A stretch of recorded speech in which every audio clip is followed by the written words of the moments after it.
দেখছেন কলকাতা টিভির বৈঠকি আড্ডা। আর বৈঠকি আড্ডা জমজমাট হয়ে উঠেছিল দুর্গাপুজোর প্রথম দিন থেকেই।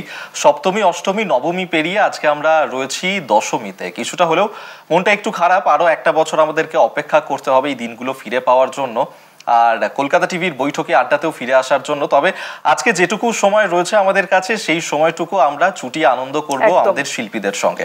এই মুহূর্তে আপনাদের সঙ্গে রয়েছে আমি অভিক, আর আমার সঙ্গে রয়েছে আমি শুভাঙ্গী, রয়েছি অভিকের সঙ্গে। আমাদের জানেন যে আমাদের অতিথিরা কিন্তু ছিল, কিন্তু কিছু নতুন অতিথিও কিন্তু যোগ দিয়েছেন। আমার সঙ্গে রয়েছেন অভিনেত্রী রোশনি ঘোষ, আর আমার সঙ্গে এদিকে ডান দিকে রয়েছে আমার সঙ্গে অর্ঘ্য রয়েছে। অর্ঘ্য, শারদীয়ার অনেক অনেক শুভেচ্ছা। অর্ঘ্য কবি, সাহিত্যিক, ওর কাছে কবিতাও শুনবো আমরা।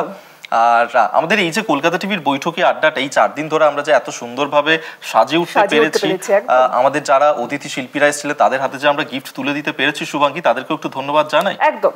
আমাদের কলকাতা টিভির বৈঠকি আড্ডা কো পাওয়ার্ড বাই এভারেডি এবং সিস্টার নিবেদিতা ইউনিভার্সিটি।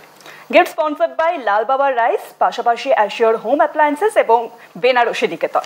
আর তাছাড়াও আমাদের গিফট পার্টনার রয়েছে সাফেদ, এবং তার সঙ্গে ধন্যবাদ জানাবো doctor SC Debs Roop body massage oil. একদম। আচ্ছা, আমরা আমাদের এই যে দশমীর দিনটা এলেই তো একটু মন খারাপ করে, আর একদম পুজোর যেহেতু শেষ বলা যেতে পারে নবমী নিশি থেকেই বোধহয় মন খারাপটা যেন অনেকটা বেড়ে যায়। আজকে আরেকটু বেড়ে যায়। আর এই মুহূর্তে হয়তো বিভিন্ন জায়গাতে সিঁদুর খেলাটাও শুরু হয়ে গেছে। রশনির কাছে আসবো। রশনি, এই যে পুজো যখন আসে একটা তো আলাদা রকমের উন্মাদনা থাকে। তো পুজোর 4টে দিন আমি দেখেছি সারা বছরই তুমি মোটামুটি ঘুরে বেড়াও, তোমার যে সোশ্যাল মিডিয়ায় দেখা যায়। পুজোর 4টে দিন কি কলকাতা ছেড়ে বাইরে যাওয়া হয় না? আচ্ছা, সকলকে প্রথমে জানাই শুভ দশমীর অনেক অনেক শুভেচ্ছা এবং অভিনন্দন।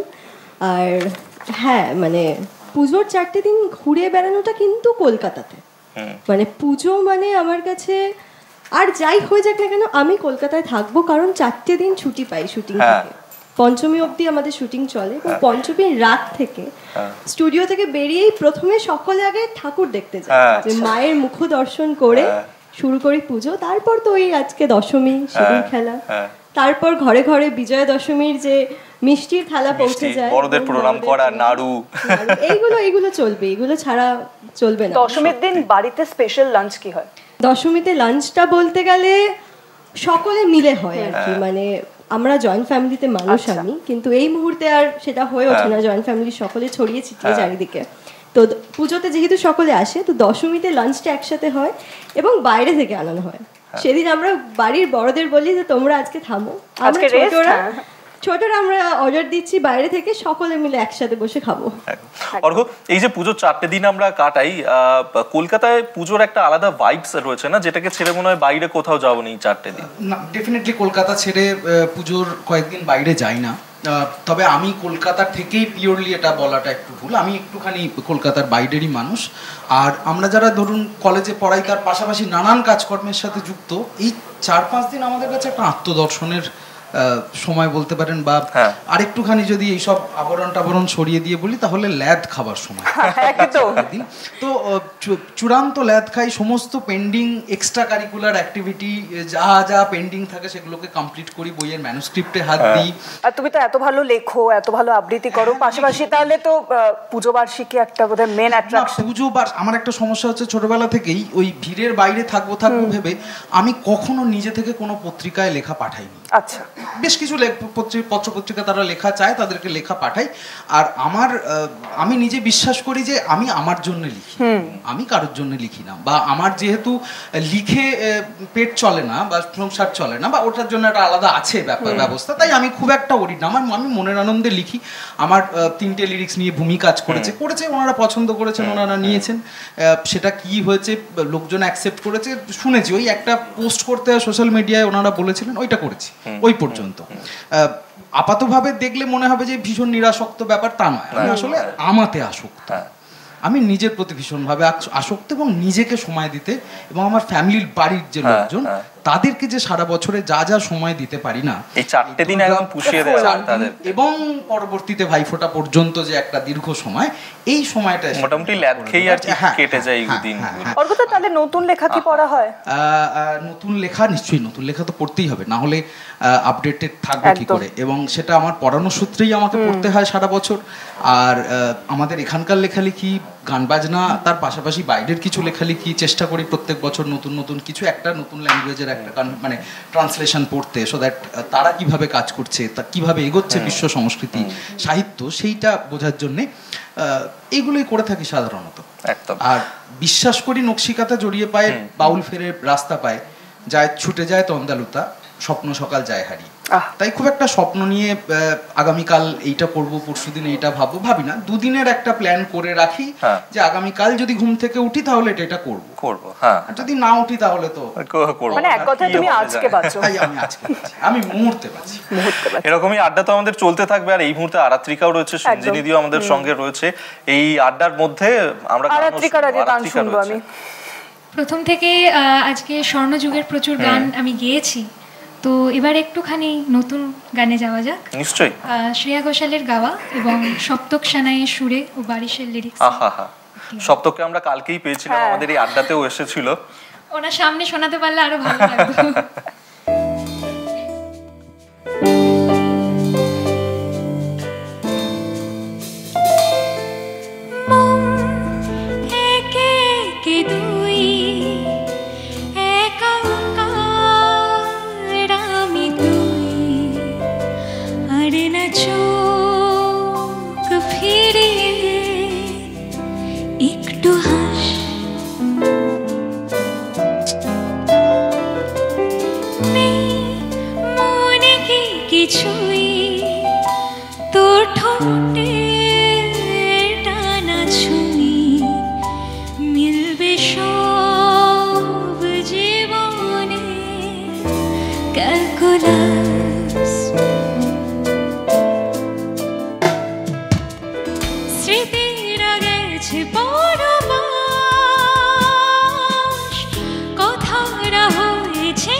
আহা কি মিষ্টি অসাধারণ, গলা খুব না, মিষ্টি।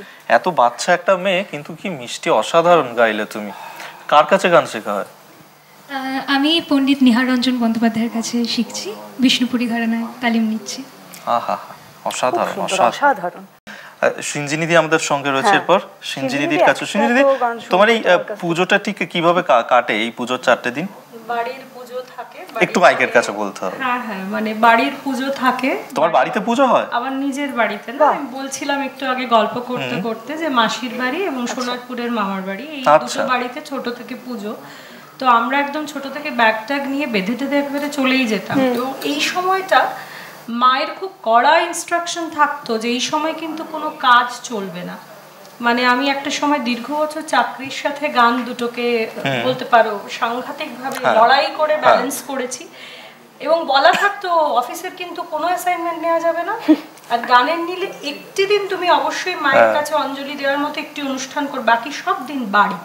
তার মানে আত্মীয় স্বজন, বন্ধু বান্ধব, ভাই বোন এদেরকে জড়িয়ে পুজোর কটা দিন। বাড়ির পুজোর একটা আলাদা মজা আছে। কাটা একেবারে ঢাকের কাঠিতে ঘুম ভাঙা, তারপরে ঢাকিরা ধরো বিছানা করে একেবারে বাড়িতেই শুচ্ছে, প্রথম থেকে ফিল করা যায় পুজোটাকে। ওদের পরিবার ওই যে আলাদা ব্যাপারটা নেই, একেবারে প্রত্যন্ত গ্রাম থেকে যখন তারা আসে আমাদের এই শহরকে আলো করার জন্য, ওদের জীবন আমাদের জীবন একাত্ম হয়ে যায়, তো সেটার একটা আলাদাই আনন্দ। আর বাড়ির পুজোতে বোধহয় অনেক বেশি, মানে আমাদের নর্মালি পুজো হলে আমরা কি ঘোরা ফেরা, নতুন জামা, এটা কিন্তু বাড়ির পুজোতে পুজোটাই অনেক বেশি প্রাধান্য পায়। শুধু প্রাধান্য না, আমাদের এরকম বকাবকি দেওয়া হতো ছোটবেলায় যে আমরা বাইরের পুজো দেখতে যেতেই পারবো না, মানে সবকিছু বাড়িতে করো।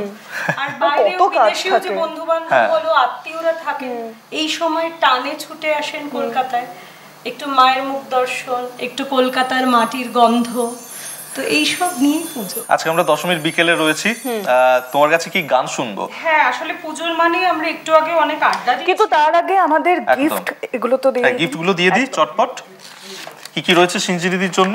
সিঞ্জিনিদির জন্য রয়েছে বেনারসি নিকেতন থেকে একটা সুন্দর শাড়ি। বেনারসি নিকেতন, তুমি পুজোর এটা পরে মাকে কেনাকাটায় বরণ বেনারসি করতে পারবে। নিকেতন। Thank you. রয়েছে doctor SC Debs Roop body massage অয়েলের তরফ থেকে গিফট, শীত গ্রীষ্ম বর্ষা রূপী ভরসা। লাল বাবার রাইসের তরফ থেকে এই একটা গিফটটা। বিরিয়ানি বা পোলাও খেতে হবে একদম নিশ্চয়ই। দিনে। স্বাদ ও স্বাস্থ্য একসাথে। আর রয়েছে সাফেদের তরফ থেকে এই গিফটটা। Thank you. তাহলে আরাত্রিকাতেও আমরা গিফটগুলো দিয়ে দিই। হ্যাঁ, আর্থিকাকেও গিফটগুলো দিয়ে দিই আমরা।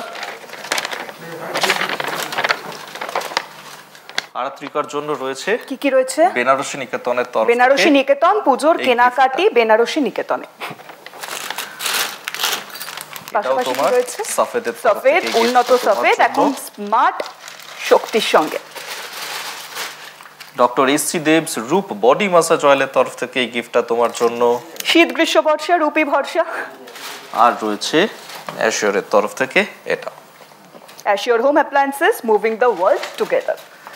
সিঞ্জিনিদি, তাহলে আমার গান হয়ে যাক। একদম। হ্যাঁ, যেহেতু বাড়ির পুজো নিয়ে এত কথা হলো, তার মানে সেই নাড়ু বানানো, মিষ্টি বানানো, লাড্ডু বানানো, শীতল ভোগ, আর ভাবো এই বিজয়া দশমীর পরে সবাই তারপরে আসবে ভালো ভালো বাড়িতে। খাওয়া দাওয়া, মানে আর বিশেষ করে সন্ধি পুজো হয়ে যাওয়ার পর মোটামুটি প্রচুর বাড়িতেই আমাদের তো পুরোই আমিষ তখন খাওয়া হয়, এবং অনেক সময় আবার শুরুর দিকটা হয়তো নিরামিষ চলে। যাই হোক, এই সব মিলিয়ে নিরামিষে আমিষে মিষ্টিতে সিমুই, লাড্ডু, পায়েস, নাড়ু, মানে পুজো মানে একেবারে খাওয়া দাওয়া, জমিয়ে একটা খাওয়া দাওয়া। হ্যাঁ, তাহলে একটা বাঙালি তো একটু খাদ্যরসিক, সেই নিয়ে একটা গান, একটা ওরকম গান করি। আমার অত্যন্ত প্রিয়, অত্যন্ত শ্রদ্ধার লোপাদির একটি গান, এবং কল্যাণ সেন বরাট, এই দুটো মানুষকে ভীষণ সবসময় শ্রদ্ধা জানাবো এই গানে, যাই গানে। আর আপনারা যারা পর্দার ওপারে আছেন আমাদের সাথে একটু খাওয়া দাওয়াও করে নিন।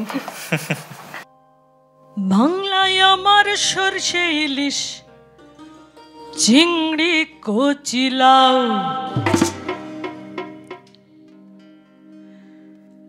বাংলা পারসে মাছকে ধুয়ে জিরের ভাটায় দাও, বাংলায় আমার সরষে ইলিশ চিংড়ি কচি লাউ বাংলা পার্শ্বে মাছকে ধুয়ে জিরের বাটায় দাও বাংলা ভুলি কি করে বাংলা বুকের ভিতরে বাংলা ভুলি কি করে বাংলা বুকের ভিতরে বাংলায় আমার সরষে ইলিশ চিংড়ি কচি লাউ বাংলা পার্শ্বে মাছকে ধুয়ে জিরের বাটায় দাও বাংলা ভুলি কি করে বাংলা বুকের ভিতরে বাংলা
ভুলি কি করে বাংলা বুকের ভিতরে বাংলা ভুলি কি করে বাংলা বুকের ভিতরে বাংলায় আমার সরষে ইলিশ চিংড়ি কচি লাউ বাংলা পার্শ্বে মাছকে ধুয়ে জিরের বাটায় দাও বাংলা ভুলি কি করে বাংলা বুকের ভিতরে বাংলা ভুলি কি করে বাংলা বুকের ভিতরে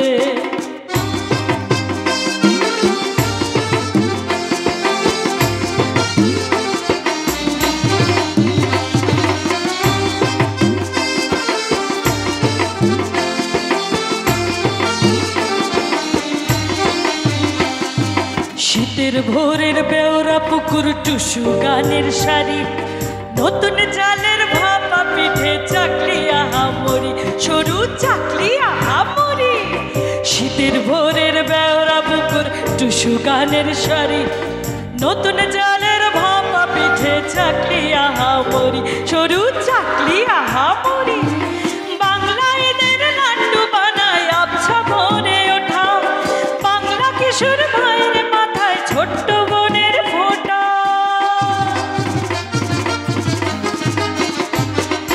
বাংলা এদের লাড্ডু বানায় আবছা ভরে ওঠা বাংলা কিশোর ভাইয়ের মাথায় ছোট্ট বোনের ফোঁটা বাংলা বলার সমস্ত মুখ না গোসাতে না বাংলা বলার সমস্ত মুখ না গোসাতে না বাংলা ভুলি কি করে বাংলা বুকের ভিতরে বাংলা ভুলি কি করে বাংলা বুকের ভিতরে বাংলায় আমার সরষে ইলিশ চিংড়ি কচি লাউ বাংলা পার্শ্বে মাছকে ধুয়ে জিরের বাটায় দাও বাংলা ভুলি কি করে বাংলা বুকের ভিতরে বাংলা ভুলি কি করে বাংলা বুকের ভিতরে বাংলা ভুলি কি করে বাংলা বুকের ভিতরে বাংলা ভুলি কি করে বাংলা বুকের ভিতরে ফাটাফাটি একেবারে জমে গেছে কিন্তু আমাদের আড্ডা এত এমন একটা গান করলে এত কিছু খাবারের নাম শুনে খিদে পেয়ে গেল না তাই না যাই হোক আমরা বরং একটু খাওয়া দাওয়া করে আসি একটা ছোট্ট বিরতিতে আপনারাও একটু খাওয়া দাওয়া করে আবারও ফিরে আসুন আমাদের সঙ্গে এই আড্ডাটায় সামিল হওয়ার জন্য সঙ্গে থাকুন দশমী এলেই মনের ভেতরটা কেমন একটা হু হু করে ওঠে কারণ এই যে এত পুজো প্যান্ডেল সেই পুজো প্যান্ডেলগুলো ধীরে ধীরে ফাঁকা হতে শুরু করে বিভিন্ন ঘাটে ঘাটে প্রতিমা নিরঞ্জন হয় পাশাপাশি বাড়ির পুজোরও আজকে নিরঞ্জন পর্ব একদম সেই সমস্ত ঘাটগুলোতে কি ছবি ধরা পড়ছে এখন দেখব দশমীর আড্ডা নিয়ে ফিরে এলাম বিরতির পর আর বিরতির পর নতুন শিল্পীরাও আমাদের সঙ্গে যোগ দিয়েছে আমার সঙ্গে এই মুহূর্তে ডান দিকে রয়েছে শাহির রাজ শাহির কেমন আছো ওই আর কি সব মিলেমিশে চলছে ভালো আছি ঠিক আছে মানে একটু থেমে থেমে কেন বলতে হচ্ছে রিসেন্টলি একটা খারাপ ডেভেলপমেন্ট হয়েছে জীবনে I have lost my father এক মাসও হয়নি ইনফ্যাক্ট তো বাবা চলে গেলেন বাট আমাদের কাজ আটকে থাকে না আমাদেরকে কাজ করতে হয় ইনফ্যাক্ট আমি বাবা মারা যাওয়ার এক্স্যাক্টলি 17 ঘন্টা আগেও আমি স্টুডিওতে পারফর্ম করেছি। সো দ্যাটস ইট, সব মিলিয়ে মিশে কথা হবে তোমার সঙ্গে। আর আমার পাশে রয়েছেন অতিথি সঙ্গীত শিল্পী সঞ্চারী ব্যানার্জি। সঞ্চারী দি, অনেক স্বাগত কলকাতা টিভি পর্দায়। আজকে দশমীর আড্ডায় আমরা একেবারে মেতে উঠেছি। হ্যাঁ, কেমন কাটলো পুজোর 4টে দিন? প্রথমেই সবাইকে মানে কলকাতা টিভির সমস্ত সবাইকে আমার অনেক শুভেচ্ছা। আজকে বিজয়া দশমী, আমাদের বহুদিনের মানে বহু বছরের আকাঙ্ক্ষিত এই দিনটি আমরা সবাই একত্রিত হই। ছোটবেলা থেকে নাড়ু, মোয়া এই সমস্ত খাওয়া ঠিকঠাক গেছে। বৃষ্টি, ছোটদের একটুখানি মন খারাপ, আমাদেরও বিভিন্ন কাজ, সব তো একদম অর্ডারলি একদম হয়নি, তো মোটামুটি গেছে ঠিকঠাক। আর আজকে সবাই সামনে, সবার সাথে একসাথে আরো ভালো কিছুটা কাটবে আশা করছি। পুজোর দিনগুলো গানে গানে ছিল তো? একদম একদম। তাহলে আমাদেরকেও একটা গান শুনিয়ে দাও। একদম। সারা বছরের এই আমাদের বহু প্রতীক্ষিত দিন দুর্গা উৎসব, তো বিভিন্ন মানুষের সাথে আমরা একত্রিত হই। কেউ আমরা হারাই, সাহিলি মাত্র বললেও ওর বাবাকে হারিয়েছে, সত্যি দুঃখের জায়গা। আবার অনেকে আমরা একসাথে হই। তো লালনের কথায় একটুখানি যদি আমরা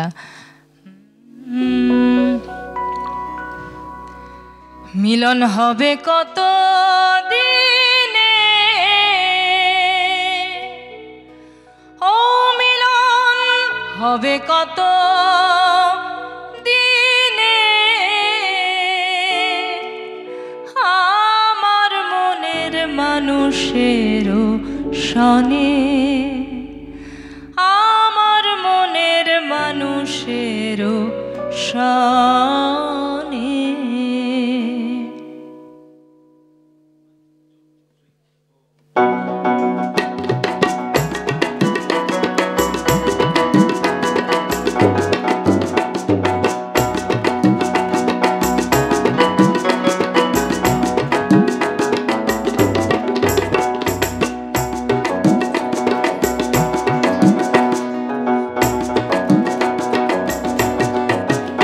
মিলন হবে কত দিনে, ও মিলন হবে কত দিনে, আমার মনের মানুষের সনে, আমার মনের মানুষের সনে। মিলন হবে কত দিনে, ও মিলন হবে কত দিনে, আমার মনের মানুষের সনে, আমার মনের মানুষের সনে।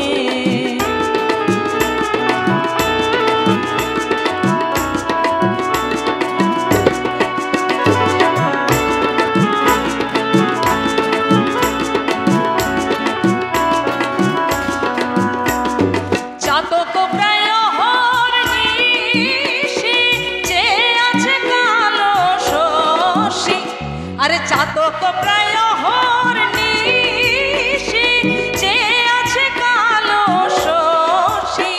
আমি হব বলে চরণ দাসী, আমি হব বলে চরণ দাসী, ও সে হয় না কপাল গুনে, ও সে হয় না কপাল গুনে, আমার মনের মানুষের সহনে, আমার মনের মানুষের সহনে।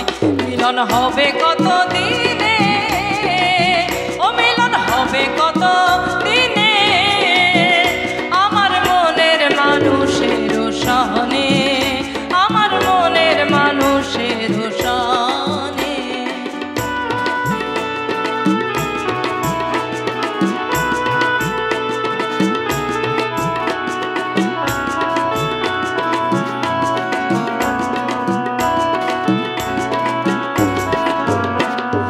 মেঘের বিদ্যুৎ মেঘে যেমন লুকালে না পাহায় অনহেশন, আরে মেঘের বিদ্যুৎ মেঘে যেমন লুকালে না পাহায় অনহেশন, আরে কালহারে হারালেন তেমন, আর কালারে হারালেন তেমন, ওরূপ হেরিয়া দর্পণে, ওরূপ হেরিয়া দর্পণে, আমার মনের মানুষের সনে, আমার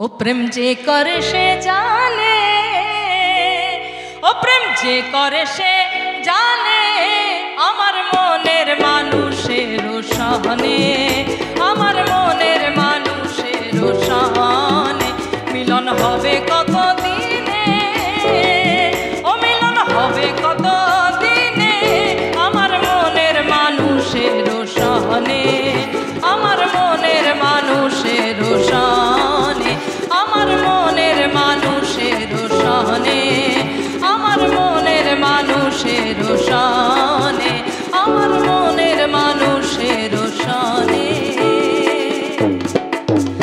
আমার মনের মানুষের সহনে।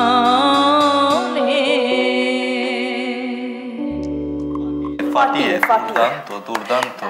তুমি তো এই গানটা গাইলে, এই গানটা কিন্তু রশনি গায় না, এই গানটা রশনি গাওয়ার প্রয়োজন পড়ে না, তাই তো রশনি? খুব খারাপ গান গাই আমি, প্লাস ঠান্ডা লেগে, পুজোর বৃষ্টি, এই যে গলার অবস্থা। হ্যাঁ, কিন্তু এই মনের মানুষের সঙ্গে পুজোটা কেমন কাটলো? দেখো, আমি না আলাদা করে পুজো প্রেমে বিশ্বাসী নই, আমি সারা বছর প্রেমে থাকি। আর কোনো মানুষ বসেছে বলেই বোধহয় আমার এই গানটা বেরিয়ে গেছে। আর আমি কোনো মানুষ মানে মনুষ্য প্রেমেও বিশ্বাসী নই। আচ্ছা, আমার প্রেমটা বরাবর চার পেয়েদের উপর। আচ্ছা, আমি প্রচন্ড ভালোবাসি ওদের, মানে ওরা হচ্ছে আমার প্রাণ। মানে আমি এইটুকু বলতে পারি যে কেউ যদি আমার প্রাণটা চেয়ে নেয় না, আমি দিয়ে দিতে পারি ওদের জন্য। সত্যি। রিসেন্টলি এই বছর 6 মাস হয়ে গেল আমি আমার নিজের পেট ডগকে হারিয়েছি। এবং বাট তাছাড়া আমার কমপ্লেক্সে আছে প্রায় 10-12 জন, তাদের আলাদা আলাদা নাম আছে। হ্যাঁ, কাজু, কিশমিশ, মেথি, মৌরি, অনেক রকম নামে। এবং আমি ওদেরকে ভালোবাসি, তো আমার মনে হয় যে ও হয়তো ওপর থেকে দেখছে যে আমার বন্ধু বান্ধবকে ভালোবাসে। একদম, এতটা কাছের হয়, মানে একজন চলে গেলে আরেকজনকে নিয়ে এসে সেই জায়গাটা ফুলফিল করে, এটা না খুব, এটা কি কোনো মানুষের ক্ষেত্রে আমরা পারি না? একদমই তাই, একদম। ও মানুষের থেকে আমার কাছে অনেক বড়, তো সত্যি। তো ওইটাই আমার কাছে এরকম সব বাড়িতে আছে, তাও আবার সব রাস্তা থেকে আমি নিয়ে আসি। আমার ওরাই আমার মানে ভীষণ প্রাণ, মানে পেপসি, কিটি, ওরা সব কুকুর। এই ভালোবাসাটা কি বলতো, ছেড়ে কোনোদিন যাবে। এখন আমার ইচ্ছা, একটা শখ আছে, সেটা বড় শখ ছিল ছোটবেলা থেকে, একটা বাঘ পোষার, সেটা তো আর পারিনি। এবারে তুমি আমার মনের কথা বললে, আমার সিংহ পোষার শখ। আমি স্বপ্ন দেখেছি যে আমার ঘরে সিংহ হেঁটে বেড়াচ্ছে, ইনস্টাগ্রামে এইসব দেখে আমি ভাবছি আমি দুবাই চলে যাবো। এই আছে দুবাইয়ের, ওখানে গিয়ে একটু বিয়ে টিয়ে করলে হবে। আমার এখন আফসোস হয়, যদি একটা শেখ ফেককে বিয়ে করতাম তাহলে হয়তো। এই রোশনি আর সঞ্চারিতির ইচ্ছেটা সেম পুরো। এখন একটু গরু পোষার, এই রে অর্ঘ আর শাহিরের এরকম কোনো ইচ্ছা আছে নাকি? না, মানে প্রশ্ন আমারও ছিল, মানে এটা খুব সত্যি কথাই। একবার চলে যাবার পর তার যে যন্ত্রণা, আমার একটা জিএসডি ছিল, 13.5 বছর ছিল আমার সাথে, একদম ক্লাস 9-এ যখন পড়ি আমি, তখন বাড়ির সাথে প্রায় অশান্তি করে তাকে আমি বাড়িতে নিয়ে আসি। কিন্তু তারপর থেকে আর ইচ্ছা হয়নি, মানে মনে হয়েছিল যে ওই যে কষ্টটা, ওটার কোনো সাবস্টিটিউট হবে না। তবে আশেপাশে প্রচুর তারা থাকে, এবং তাদেরকে যখন আমার যেরকম ইচ্ছা হয়, তারা আমার বাড়ি, আমার সৌভাগ্যক্রমে আমি ফ্ল্যাটে থাকি না, আমার কোনো কমপ্লেক্স নেই, আমার একটা বড় জায়গা আছে, ডাক দিলে বহু একসাথে সবাই চলে আসে। এবং একটা হয়, ও একটা কথা বললো না, একটা খুব খুব ইম্পর্টেন্ট কথা বললো, যে রিসেন্টলি একটা নেগেটিভ ডেভেলপমেন্ট হয়েছে, ওটাও কিন্তু ডেভেলপমেন্ট। এই পজিটিভিটিটা যদি আমরা সবকিছুর মধ্যে খুঁজতে শুরু করি এবং খুঁজি, সাহিল যেরকম খুঁজেছে, এর থেকে বড় শক্ত কিছু হয় না।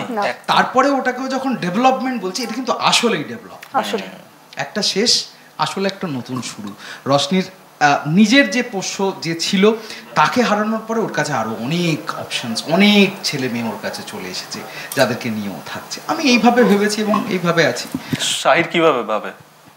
আমি আসলে বড় হয়েছি, মানে আমার বাড়িতে আমারও জন্মার আগে থেকে বেড়াল আছে। আমার বাড়িতে এখন এই মুহূর্তে প্রায় 14টা বেড়াল। রাস্তার প্রচুর কুকুরকে আমি খেতে দিই। তো পাখি আসে, পাখিকে পোষা, মানে কাঁচা পোষা পছন্দ করি না অবভিয়াসলি, তাহলে পাখি ওড়ার জন্যই এসছে। আমি পাশের ফ্ল্যাটের পাখিকে উড়িয়ে দিয়েছিলাম। হ্যাঁ, বেশ করে। তারা জানে না, হয়তো তারা এখন দেখছে আর জানতে পারছে। তোমরা হয়তো কেউ কেউ শুনে থাকবে, কলকাতা শহরে রাজবাড়ি বলে একটা খুব বড় ফ্ল্যাট রয়েছে দক্ষিণ কলকাতায়।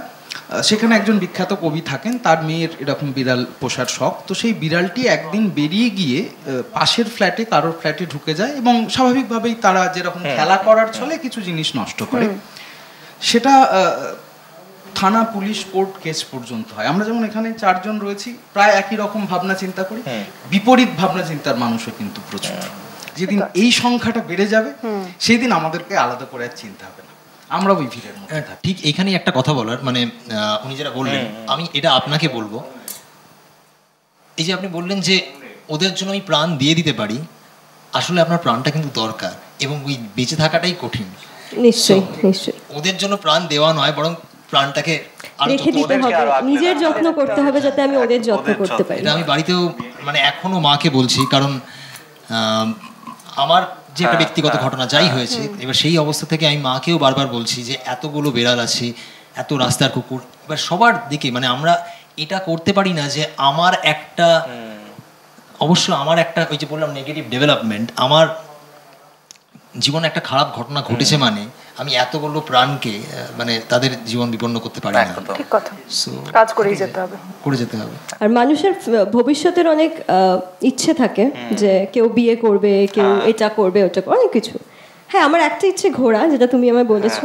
আরেকটা ইচ্ছে হচ্ছে আমি একটা অ্যানিমাল শেল্টার খুলতে চাই, এবং আশা করছি সকলের ভালোবাসা আমিও সঙ্গে আছি তাহলে তোমার। আমি একটা ভেটেরিনারি ইনফ্রাস্ট্রাকচার বাড়াতে চাই, মানে নট অনলি আ শেল্টার, কারণ এটা সত্যি কথা যে ভারতবর্ষে ভেটেরিনারি ইনফ্রাস্ট্রাকচার খুব খারাপ, খুবই খারাপ।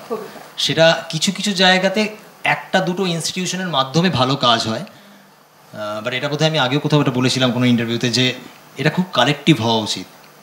যেমনভাবে মানুষের জন্য হয়, আজকে যাই হোক না কেন আমরা মানুষের কিছু একটা হলে কিন্তু খুব ইজিলি বলতে পারি যে অমুক হসপিটালে যাবো বা অমুক জায়গায় যাবো, সেটা কিন্তু পশু পাখির এত হয় না, এটা হওয়াটা দরকার। বিশেষ করে পাখিদের কিন্তু ডক্টর খুব একটা এখানে নেই। পাখি কেন, কারণ আমার রিসেন্ট আমার এক বন্ধুর বাড়িতে আফ্রিকান প্যারেট পুষেছিল, ওর ট্রিটমেন্ট করতে পারলো না, রং ট্রিটমেন্টের জন্য চলে গেল। আমারও সেমই, মানে আমার পশুটিও যে মারা গেছে। আজকে আমাদের কিন্তু আমরা যারা যারা বসেছি সবাই বেশ মেন্টালিটিটা ম্যাচ করে গেছে। বলে বিজয় দশমীতে আমরা বেশ কোথায় নাড়ু খাওয়ার গল্প করব, এখানে আমরা না এক্স্যাক্টলি, মানে এটাই বোধহয় এই বৈঠকি আড্ডার মজা, যে বিভিন্ন রকমের আলোচনা উঠে আসে। আর এই যে এখন এত সচেতন মানুষজন রয়েছে তোমাদের মতো প্রকৃতি প্রেমী, পশু প্রেমী মানুষজন, তাদের কিন্তু খুব, আমাদের তো একজনকে তো ড্রেন থেকে কুড়িয়ে এনেছি, আরেকজনকে ফেলে রেখে গিয়েছিল, সেই চোখে দেখতে পাচ্ছ চোখ ফোটেনি বাচ্চাটার, তখন চোখের মধ্যে মানে কাটা কুটা, মানে গাছের কাটা ফুটছিল, তাকে তুলে নিয়ে এসেছি। একজন 2বার মানে প্রায় পুনর্জন্ম হয়েছে, আরেকজনের 3বার, সেই আলমারির ভেতরে ঢুকে গেছে, খুঁজে পাচ্ছি না তারপরে দেখছি যখন বের করছে তখন প্রায় আধমরা অবস্থা, সে তাকে নিয়ে ছোটাছুটি। যাই হোক, ওদেরকে ওইটাও একটা বড় স্যাটিসফ্যাকশন, মানে একটা আমাদের সকলের যেন একটা, তাই না, এটা ওদেরকে ভীষণ একটা। আমরা অনেকক্ষণ ধরে এবার আমরা যারা গান গাই, গান শিল্পী মহলে আছি, তারা সবাই কিন্তু দেখি বেশিরভাগই সব পশু প্রেমী। ঠিক কথা, একদম। অর্ঘ্য রয়েছে, অর্ঘ্য একটা কবিতা হয়ে যাক এবার। একটা কবিতা শোনাই, ছন্দের কবিতা, কবিতাটার নাম বেহিসেবি। এই ভাবনা চিন্তাটা আসে যেহেতু হিসাব করে আমরা মনে করি আমরা সবই খুব ক্যালকুলেশন করে এগোচ্ছি, প্ল্যান করে ভাবছি, আসলে কোনো কিছুই প্ল্যানফুলি হয় না, যেটা যখন হবার থাকে তখন সেটা হয় বলে এটা আমার ব্যক্তিগতভাবে ধারণা। কবিতাটার নাম বেহিসেবি।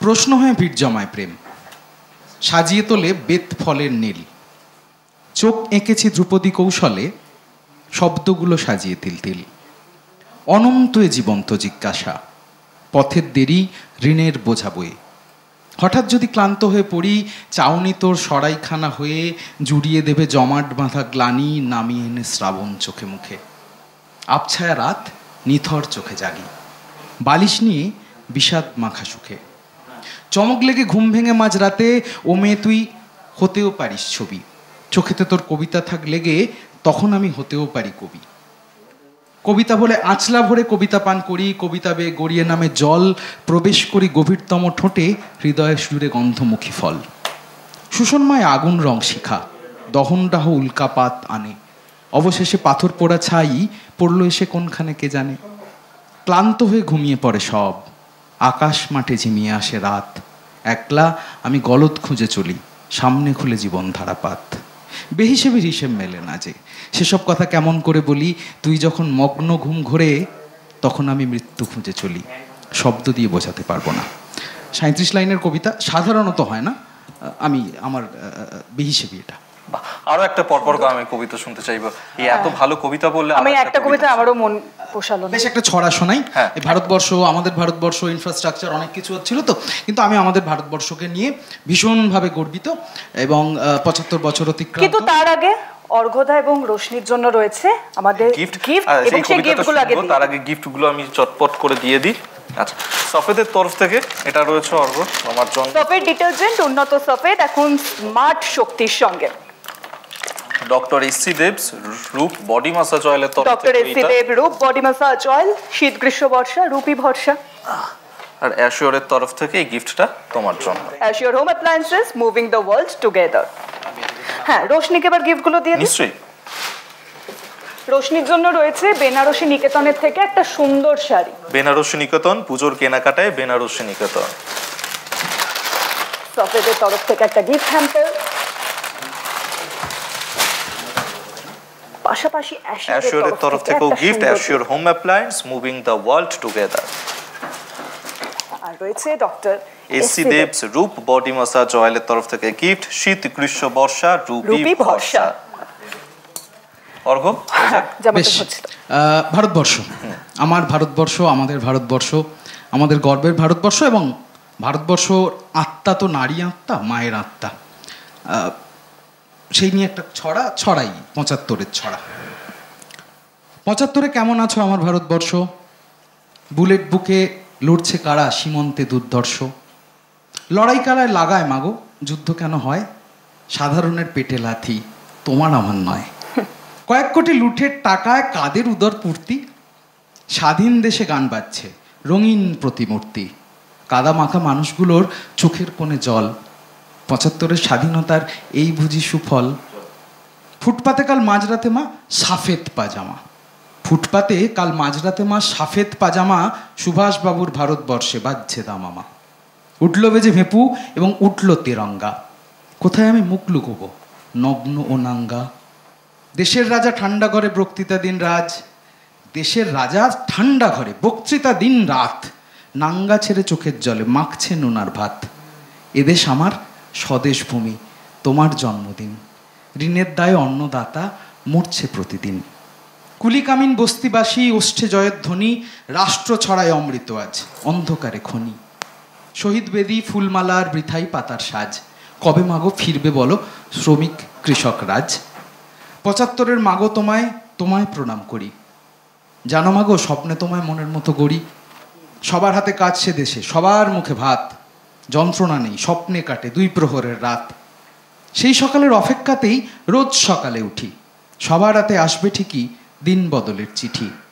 ইস্তেহারের পাতায় পাতায় শুধুই তোমার নাম, এক লাইনে দাঁড়িয়ে আছে শহর এবং গ্রাম। স্বদেশপাতে বিছানাকার ফুটপাতে মাঝরাতে, নতুন দেশে সবাই বাঁচে ভেদ নেই জাতপাতে। এমন সকাল আসবে বলেই স্বপ্ন করি খোঁজ, দোষ নিও না মাগো আমি জন্মাই হর রোজ। সঞ্চারিদি, আরো একটা গান হয়ে যাক তোমার কাছে।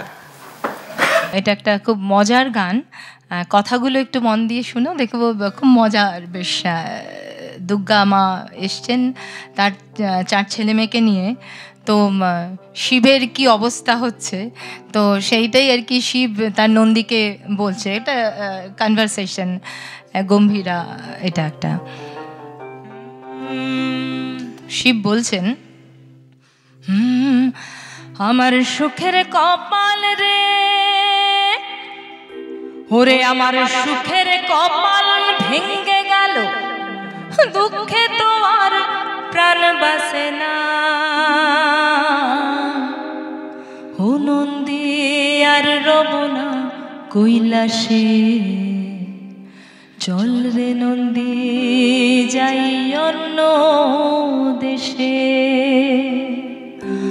ও নন্দী আর রব না কৈলাসে, চল রে নন্দী যাই অন্য দেশে।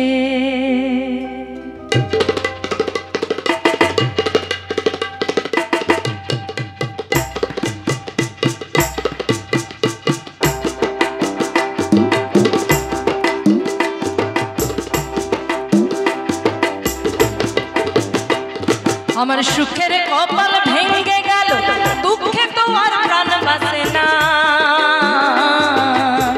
ও নন্দী আর রব না কৈলাসে, চল রে নন্দী যাই অন্য দেশে।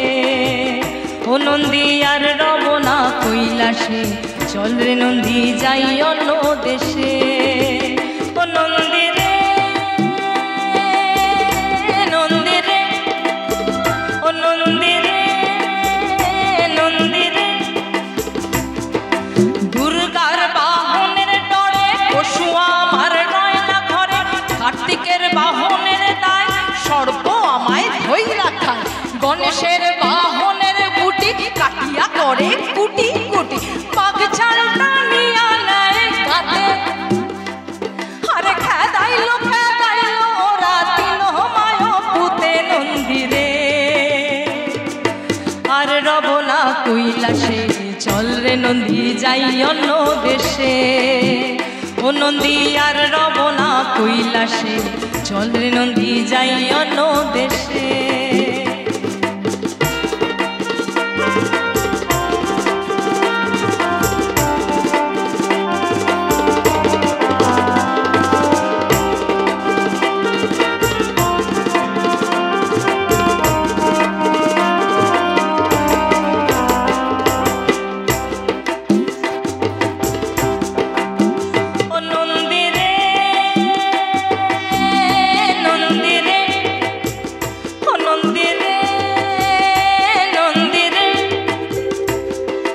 কার্তিক গণেশ দুইটা পুতুর, তারা হইলেন কাল সত্তর।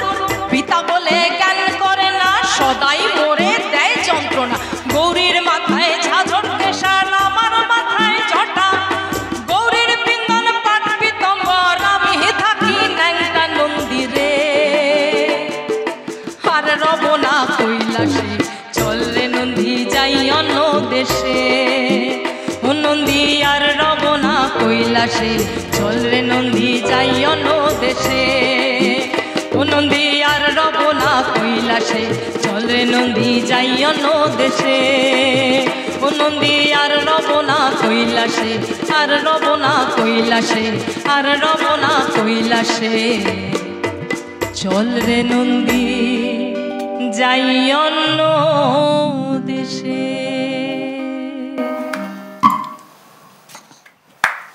Thank you, thank you. বিরতির পর আমরা ফিরে এলাম আমাদের দশমীর আড্ডায় নতুন অতিথিদের সঙ্গে। একদম আমাদের সঙ্গে নতুন অতিথিরা রয়েছে, পরিচয় পর্বটা সেরে ফেলা যাক। আমার সঙ্গে এই মুহূর্তে ডান দিকে রয়েছেন চন্দ্রাবলী রুদ্র এবং দীপাবলী রুদ্র। মা মেয়ের জুটিকে আজকে আমরা পেয়েছি আমাদের এই দশমীর বৈঠকি আড্ডাতে। শারদীয় শুভেচ্ছা। আর তোমার সঙ্গে কে রয়েছে? আমার সঙ্গে রয়েছেন আমার বাঁ দিকে তিতিক্ষা দাস, অভিনেত্রী। কেমন আছো তিতিক্ষা? খুব ভালো। তিতিক্ষা মাইকে যা বলবে মাইকে। খুব ভালো আছি, তোমরা কেমন আছো? খুব ভালো আছি। কেমন কাটলো পুজো 4টে দিন? খুবই ভালো কাটলো, বন্ধুদের সঙ্গে বাড়িতে খাওয়া দাওয়া আড্ডার মাঝে।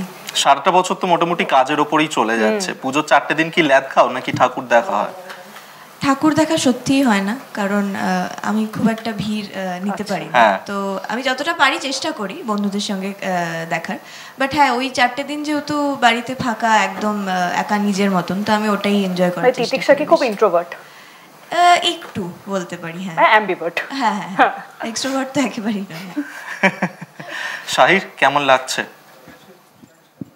এখানে? না বুঝো, এই যে তিতিক্ষা পাশে আছে। ভালোই লাগছে, কেন খারাপ কেন লাগতে যাবে? ও কিন্তু মধ্যমণি এই মুহূর্তে। এই প্রশ্নটা হচ্ছে কি আমায় করবে, আমি জানি, প্রিপেয়ার্ড আছি। হ্যাঁ বারে ও একদম মধ্যমণি হয়ে গেছে কিন্তু আমাদের এই দশমীর বৈঠকি আড্ডাতে। দুজনের মধ্যখানে, দুজনের মধ্যে সাহিত্য রয়েছে। আর স্বাভাবিক তিতিক্ষাকে বাসাবে তো ভালোই লাগবে নাকি? শুধু তাহলে উনি কি দোষ করলেন? এত সুন্দর গান শোনাচ্ছেন উনি। এদিকে মা মেয়ে জুটিও রয়েছে। দিদি, পুজোটা কেমন ভাবে কাটালে তোমরা? সত্যি কথা বলতে কি, আমাদের একটু মাইকের কাছে রথ দেখা কলা বেচা যেটা বলে, ওইটা মানে মাতৃ প্রতিমা, তাকে দর্শনও যেমন করি, আবার সঙ্গে সঙ্গে গানও গাইতে হয় বিভিন্ন জায়গায়। তাই পুজোটা মিলেমিশে খুব ভালো কাটার। দিনের বেলাগুলো চেষ্টা করি, সারা বছর বন্ধু বান্ধবদের সঙ্গে দেখা হয় না, এক একটা স্লট এক একটা, ওই কখনো স্কুলের বন্ধু, কোনো স্লট কলেজের বন্ধু, এরকমভাবে একটু মিট করার চেষ্টা করি। ওই সব কিছু ব্যালেন্স করার চেষ্টা আর কি। দীপাবলি তোমার পুজোটা কেমন কাটে? ছোটবেলার সাথে বড়বেলার কতটা পার্থক্য? পার্থক্য অনেকটাই, তার কারণ ছোটোবেলা একেবারেই বাড়ির মানুষের সঙ্গে বন্ধুদের সঙ্গে কাটতো। এখন তো পুরোই গান গেয়ে কাটে। আমি এবছর পুজোয় ছিলাম না, জাস্ট আজকেই ফিরলাম বম্বে থেকে তো অনুষ্ঠান করে। তো সেই জন্যই এখন অনুষ্ঠানটাতেই আনন্দ, এবং অনুষ্ঠান করতে গিয়ে যেই প্রতিমা দর্শন হয় সেটাই আমাদের এখন ঠাকুর দেখা বলতে দাঁড়িয়েছে। তবে এটাই ভালো লাগে। ছোটবেলায় কি মা ঠাকুর দেখতে ছাড়তো বন্ধু বান্ধবদের সঙ্গে? একদমই ছাড়তো, তবে একদম ডিসিপ্লিন, মানে টাইমে ফিরতে হবে, টাইমগুলো বলে দেওয়া হতো। তবে সেই টাইমে না ফিরলেই পরপর ফোন, ব্যাস, তারপর একদম। তারপরে আরেকটা যেটা, ওই আমার কতগুলো নো ছিল, নিষেধাজ্ঞা। ফুচকা খাওয়া যাবে না, ছোট ছোট কুল নুন টুন দিয়ে ওগুলো খাওয়া যাবে না। তো ওইগুলো ওরা বলতো এই সামনের থেকে আসছি, ওইখানে একটু পটেটো চিপস খেয়ে। কিন্তু ফুচকা খাওয়ায় আপত্তিটা কেন? এটা তুমি খুব ঠিক করো না। আমি খেতাম ওই চিপস খাওয়ার নাম করে গিয়ে ফুচকা খেয়ে আসতাম, আমার কোনো রিগ্রেট নেই। তোমার কাজে না খাবে ছোটবেলায়? হ্যাঁ ডেফিনেটলি, মানে আমার এখনো অবধি রোজ বিকেল হলেই যদি খিদে পায়, আমার প্রথম অপশন মাথায় আসে ফুচকা। ফুচকা, যে একটু ফুচকা খেয়ে। আর ফুচকার বাইরে যদি কিছু ভাবো, ঝালমুড়ি, পাপড়ি চাট। মানে ওই ডায়েটের মধ্যে পড়ে না, বলো ওটা খাওয়াই যথেষ্ট ক্যালোরি আছে ফুচকা, সেটা আমি চেষ্টা করি যতটা অ্যাভয়েড করার, বাট আমি ভীষণ খেতে ভালোবাসি। স্বাভাবিক, তিতিক্ষা ক্যালোরি কাউন্ট করেই খাবে, এটাই ঠিক। আর শাহির? আমি সবকিছু খাই, কিন্তু ফুচকা মনে হচ্ছে ক্যালোরি সম্বন্ধে প্রচুর কনশাস। এটাই হচ্ছে কি উল্টোটা, এটাই উল্টোটা। শাহির মানে যা খায় কিছুই লাগে না শরীরে, তাই তো? I am good enough. তবে হ্যাঁ, এই মানে আজকাল মানে বেশ কিছু বছর হলো, মানে ফুচকা হোক বা যে কোনো বাইরের খাবার হোক, আমি একটু অ্যাভয়েড করো, একটু কম খাওয়া হয়। হ্যাঁ বেশ। আচ্ছা, আমার মা মেয়ে জুটি রয়েছে, আজকে কার কাছে প্রথম গান শুনবো, তোমার কাছে নাকি মেয়ের কাছে? নাকি দুজনে মিলে? দুজনে। আচ্ছা তাহলে প্রথমে চন্দ্রাবলী দি রয়েছে, চন্দ্রাবলী দির একটু গান শুনে।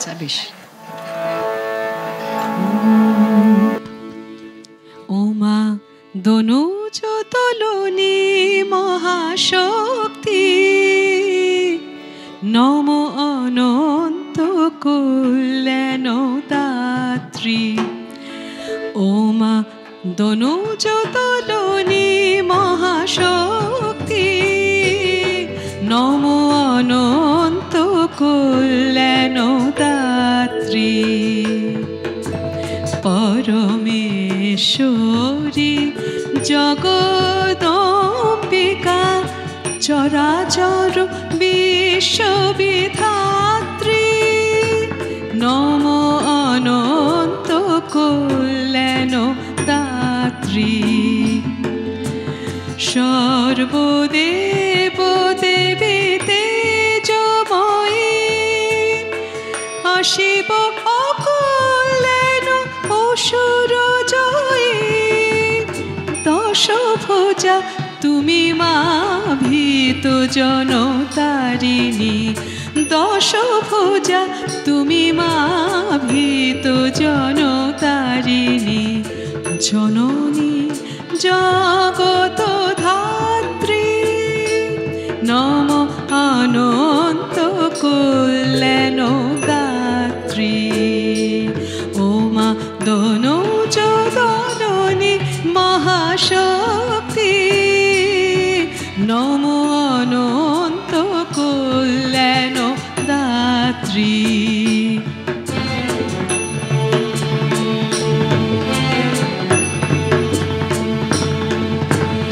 দীনতা ভীরুতা লাজ গ্লানি ঘুচাও, দলন করো মা মোহদানবে। রূপ দাও, জয় দাও, যশ দাও, মান দাও, দেবতা করো ভীত মানবে। শক্তি বিভাব দাও, দাও মা আলোক, দুঃখ দারিদ্র অপগত হোক। শক্তি বিভাব দাও, দাও মা আলোক, দুঃখ দারিদ্র অপগত হোক। জীবে জীবে হিংসা সংশয় দূর হোক মাগো দূর হোক মাগো পোহাকে দুর্যোগ রাত্রি নম অনন্ত কল্যাণ দাত্রী ও মা দনুজ দননি মহাশক্তি নম অনন্ত কল্যাণ দাত্রী নম অনন্ত কল্যাণ দাত্রী নম অনন্ত কল্যাণ দাত্রী। চমৎকার চমৎকার কাজী নজরুল ইসলামের। এবং দেখো প্রত্যেকটি কথা আজকেও কি প্রাসঙ্গিক, কি অসাধারণ কথাগুলো।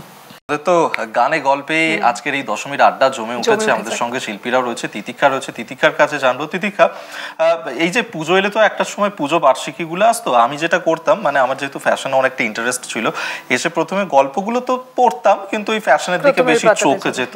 তোমার ঠিক কি রকম হতো এই পুজো বার্ষিকী নিয়ে? হ্যাঁ একদম, তুমি যেটা বললে আমারও তাই, আমারও ফ্যাশনের দিকেই ঝোঁকটা ছোট থেকে বেশি ছিল। তো আমি মানে হয় না যে আমরা তো ইউজুয়ালি অপোজিট জেন্ডার যারা তাদেরকে দেখি, বাট আমি সবসময় মেয়েদেরকে নোটিস করতাম যে তারা কিভাবে সেজেছে, তারা কি ধরনের আউটফিট পরেছে, কি ধরনের মেকআপ। তো ওইভাবেই যতটুকু জ্ঞান আর কি অর্জন। তাহলে তিতিক্ষার ফেভারিট অ্যাক্ট্রেস কে? আলিয়া ভাট। আচ্ছা, আহা ওকে দেখতে কি এরকম মিষ্টি মিষ্টি আলিয়া ভাট, সেই সাজটাও আলিয়া ভাটের মতো। হ্যাঁ আমার ওনার সবকিছুই ভীষণ ভালো লাগে। উনি মানে আর্টিস্ট হিসেবেও আমি ওনাকে খুব সম্মান করি। তো হ্যাঁ না, she is a fantastic artist. আমরা সকলেই ওনার খুব গুণমুগ্ধ আলিয়া ভাটের। সত্যিতে এই পুজোর 4টে দিনের জন্য কি স্পেশাল কেনাকাটা করা হয় নাকি কেনাকাটাটা সারা বছর ধরেই চলে? কেনাকাটা সারা বছরই চলে। এইবার পুজোয় অনেস্টলি আমি কিচ্ছু কিনিনি, কারণ আগের বছরের কিছু জামা বাকি ছিল বা সারা বছর যা কিনেছি সেগুলো অনেক বাকি ছিল। আর এই বছর পুজোয় মানে টাচুট কাজের এত প্রেশার যে আমি একদমই সময় পাইনি কিছু কেনাকাটি করার। তো এই পুজোর দিনে কাজ করতে ভালো লাগে? একদম ভালো লাগে না, বাট ওই যে সবার এন্টারটেনমেন্টের দায় আমাদের, আমরা আর্টিস্ট। শাহির, এই যে এই পুজোর 4টে দিন যেমন এই কাজে কাজে কাটিয়ে ফেলছে, তোমার কি পুজোর 4টে দিন কাজ রাখো নাকি একদম ফ্রি রাখো? আমাকে যখন যেখানে কাজে বলবে আমি সব জায়গায় আছি, কারণ এই কাজ করার জন্য এতদিনের লড়াই ছিল।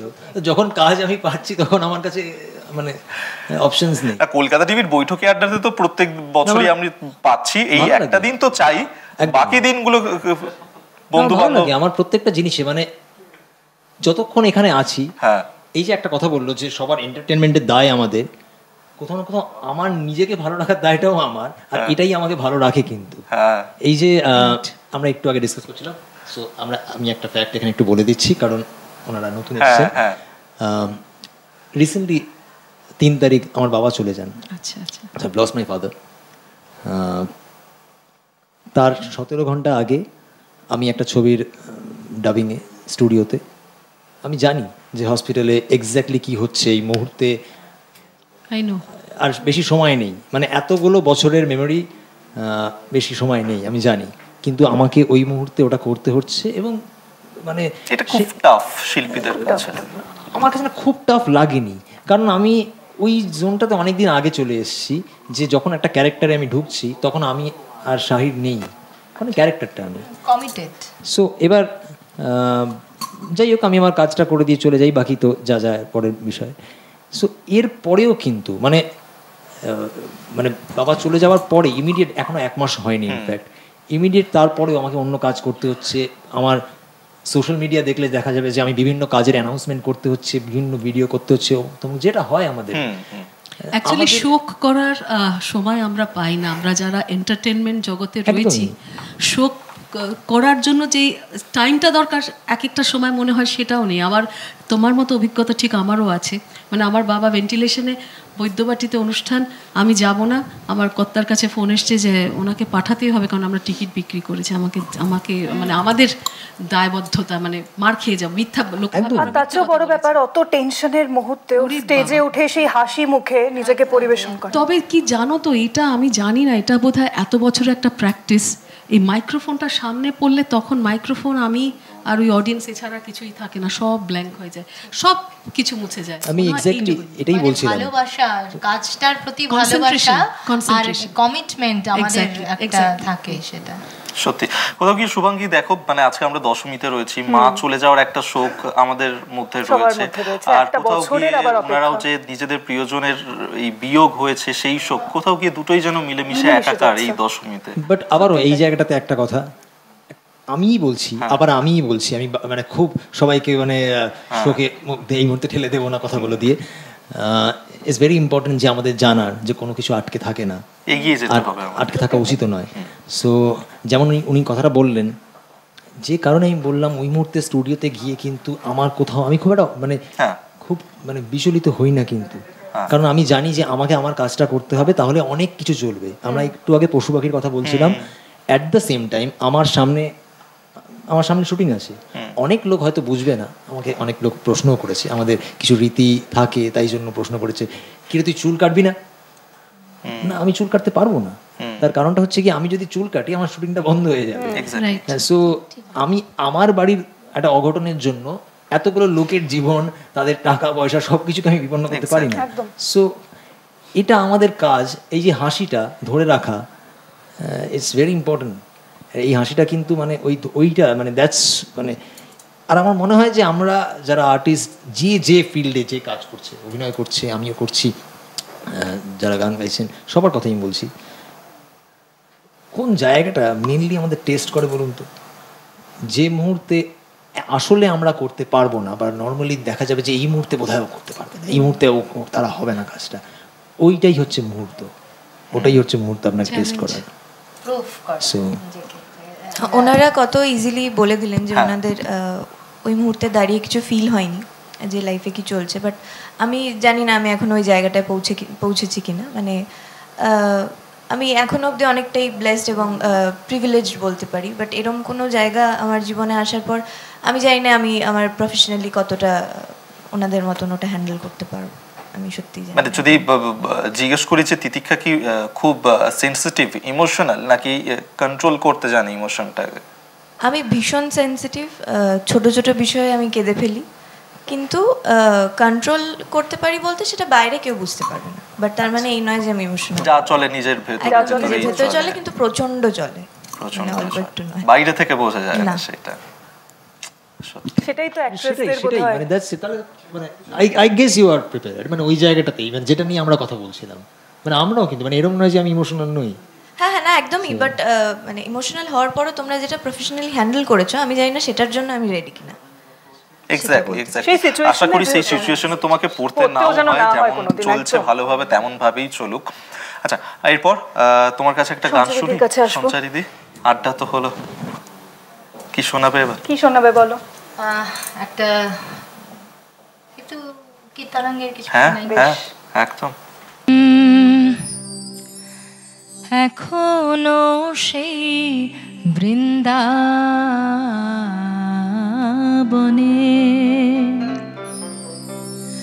বাঁশি বাজে রে,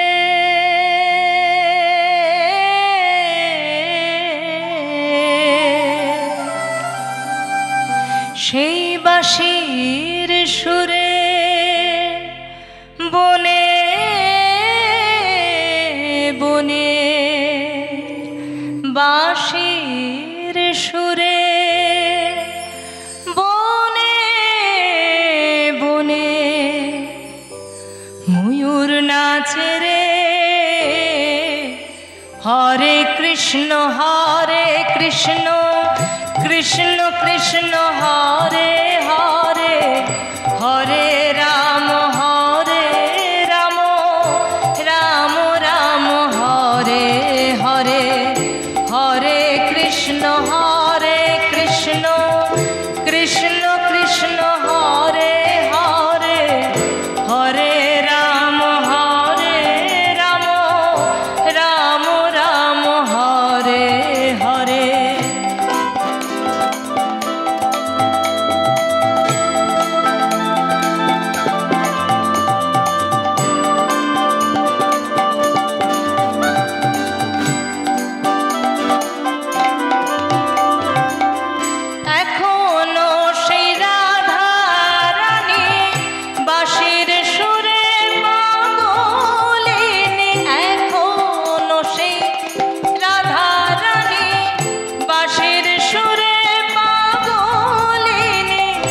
অষ্ট সখীর শিরোমণি, অষ্ট সখীর শিরোমণি নব সাজ রে। হরে কৃষ্ণ কৃষ্ণ কৃষ্ণ হরে হরে, হরে রাম রাম রাম হরে হরে, হরে কৃষ্ণ কৃষ্ণ কৃষ্ণ কৃষ্ণ হরে হরে, হরে রাম রাম রাম হরে হরে।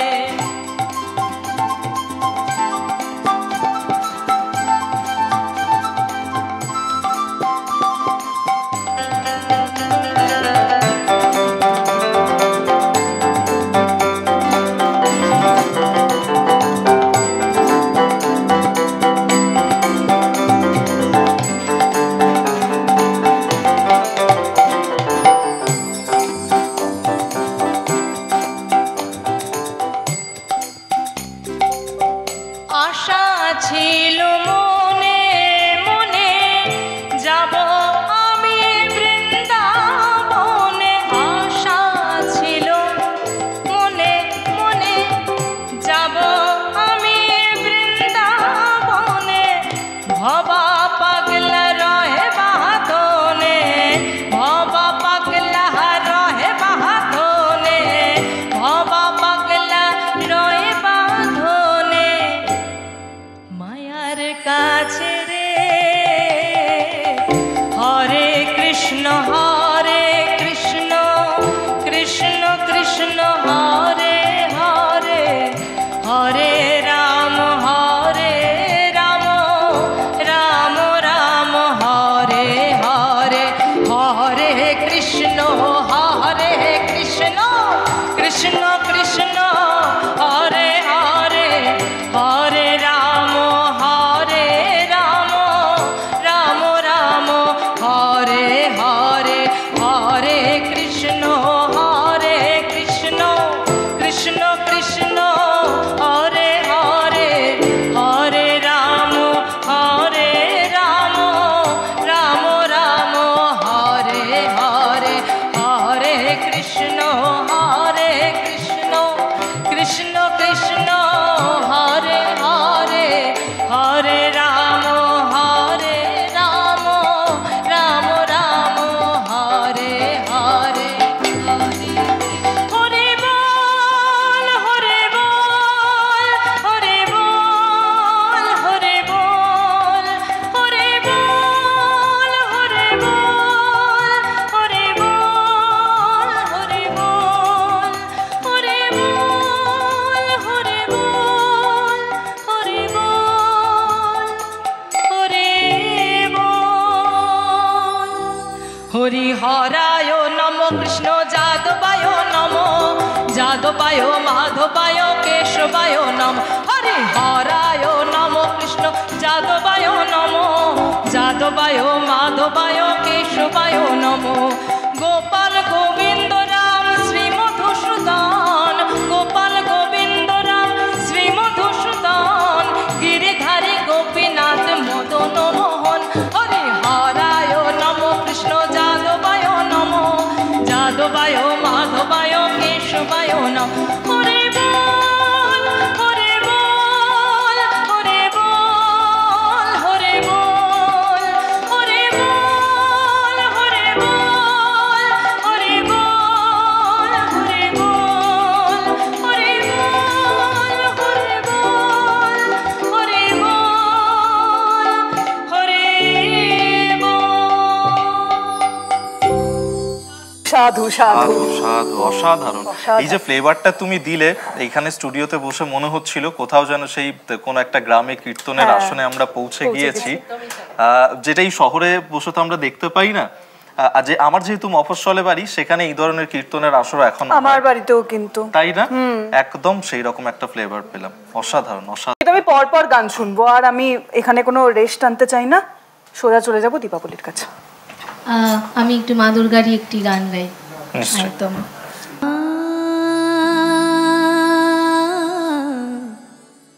মা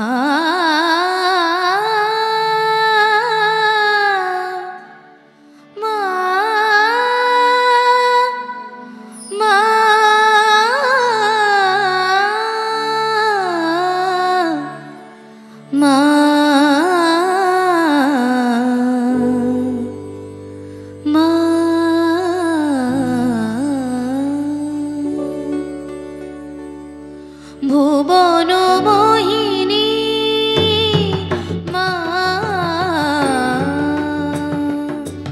ভুবন মোহিনী বন্দি তোমারে দুর্গে দুর্গতি হারিণী ভুবন মোহিনী বন্দি তোমারে দুর্গে দুর্গতি হারিণী তুমি মহাবিদ্যা আদ্যা শক্তি এ বিশ্ব তোমারি বিভূতি মহাবিদ্যা আদ্যা শক্তি এ বিশ্ব তোমারি বিভূতি তুমি শক্তি জ্ঞান মুক্তি তুমি শক্তি জ্ঞান মুক্তি প্রেমানন্দ দায়িনী মা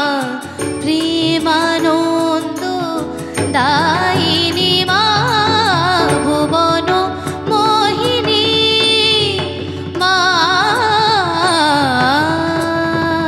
মা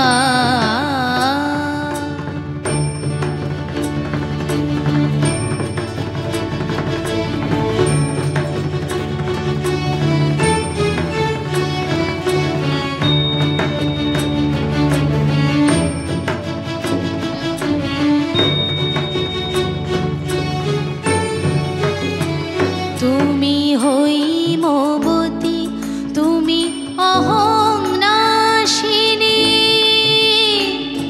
মা মা মা মা তুমি হৈমবতী তুমি অহং নাশিনী হৈমবতী তুমি অহং নাশিনী জগত জনে রিপুতলনি জগত জনে রিপুতলনি জগৎধাত্রী ত্রাণকারিণী জগৎধাত্রী ত্রাণকারিণী তুমি আদি জননী মা তুমি আদি জননী মা ভুবন মোহিনী বন্দি তোমারে দুর্গে দুর্গতি হারিণী তুমি মহাবিদ্যা আদ্যা শক্তি এ বিশ্ব তোমারি বিভূতি তুমি শক্তি জ্ঞান মুক্তি তুমি শক্তি জ্ঞান মুক্তি প্রেমানন্দ দায়িনী মা প্রেমানন্দ দায়িনী মা ভুবন মোহিনী মা ভুবন মোহিনী মা ভুবন মোহিনী মা মা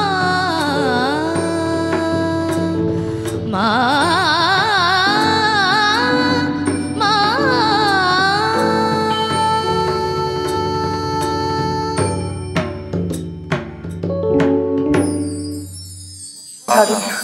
আমাদের যারা সহযোগী শিল্পীরা রয়েছেন তাদের কথা তো সত্যি বলবো, কিন্তু তবলায় মানসদা বলতে যাচ্ছিলাম যে সঙ্গত অসাধারণ অসাধারণ, ভীষণ ভালো। মানসদা এদিকে শুভজিৎ দা কিবোর্ডে, দুজনে অসাধারণ অসাধারণ।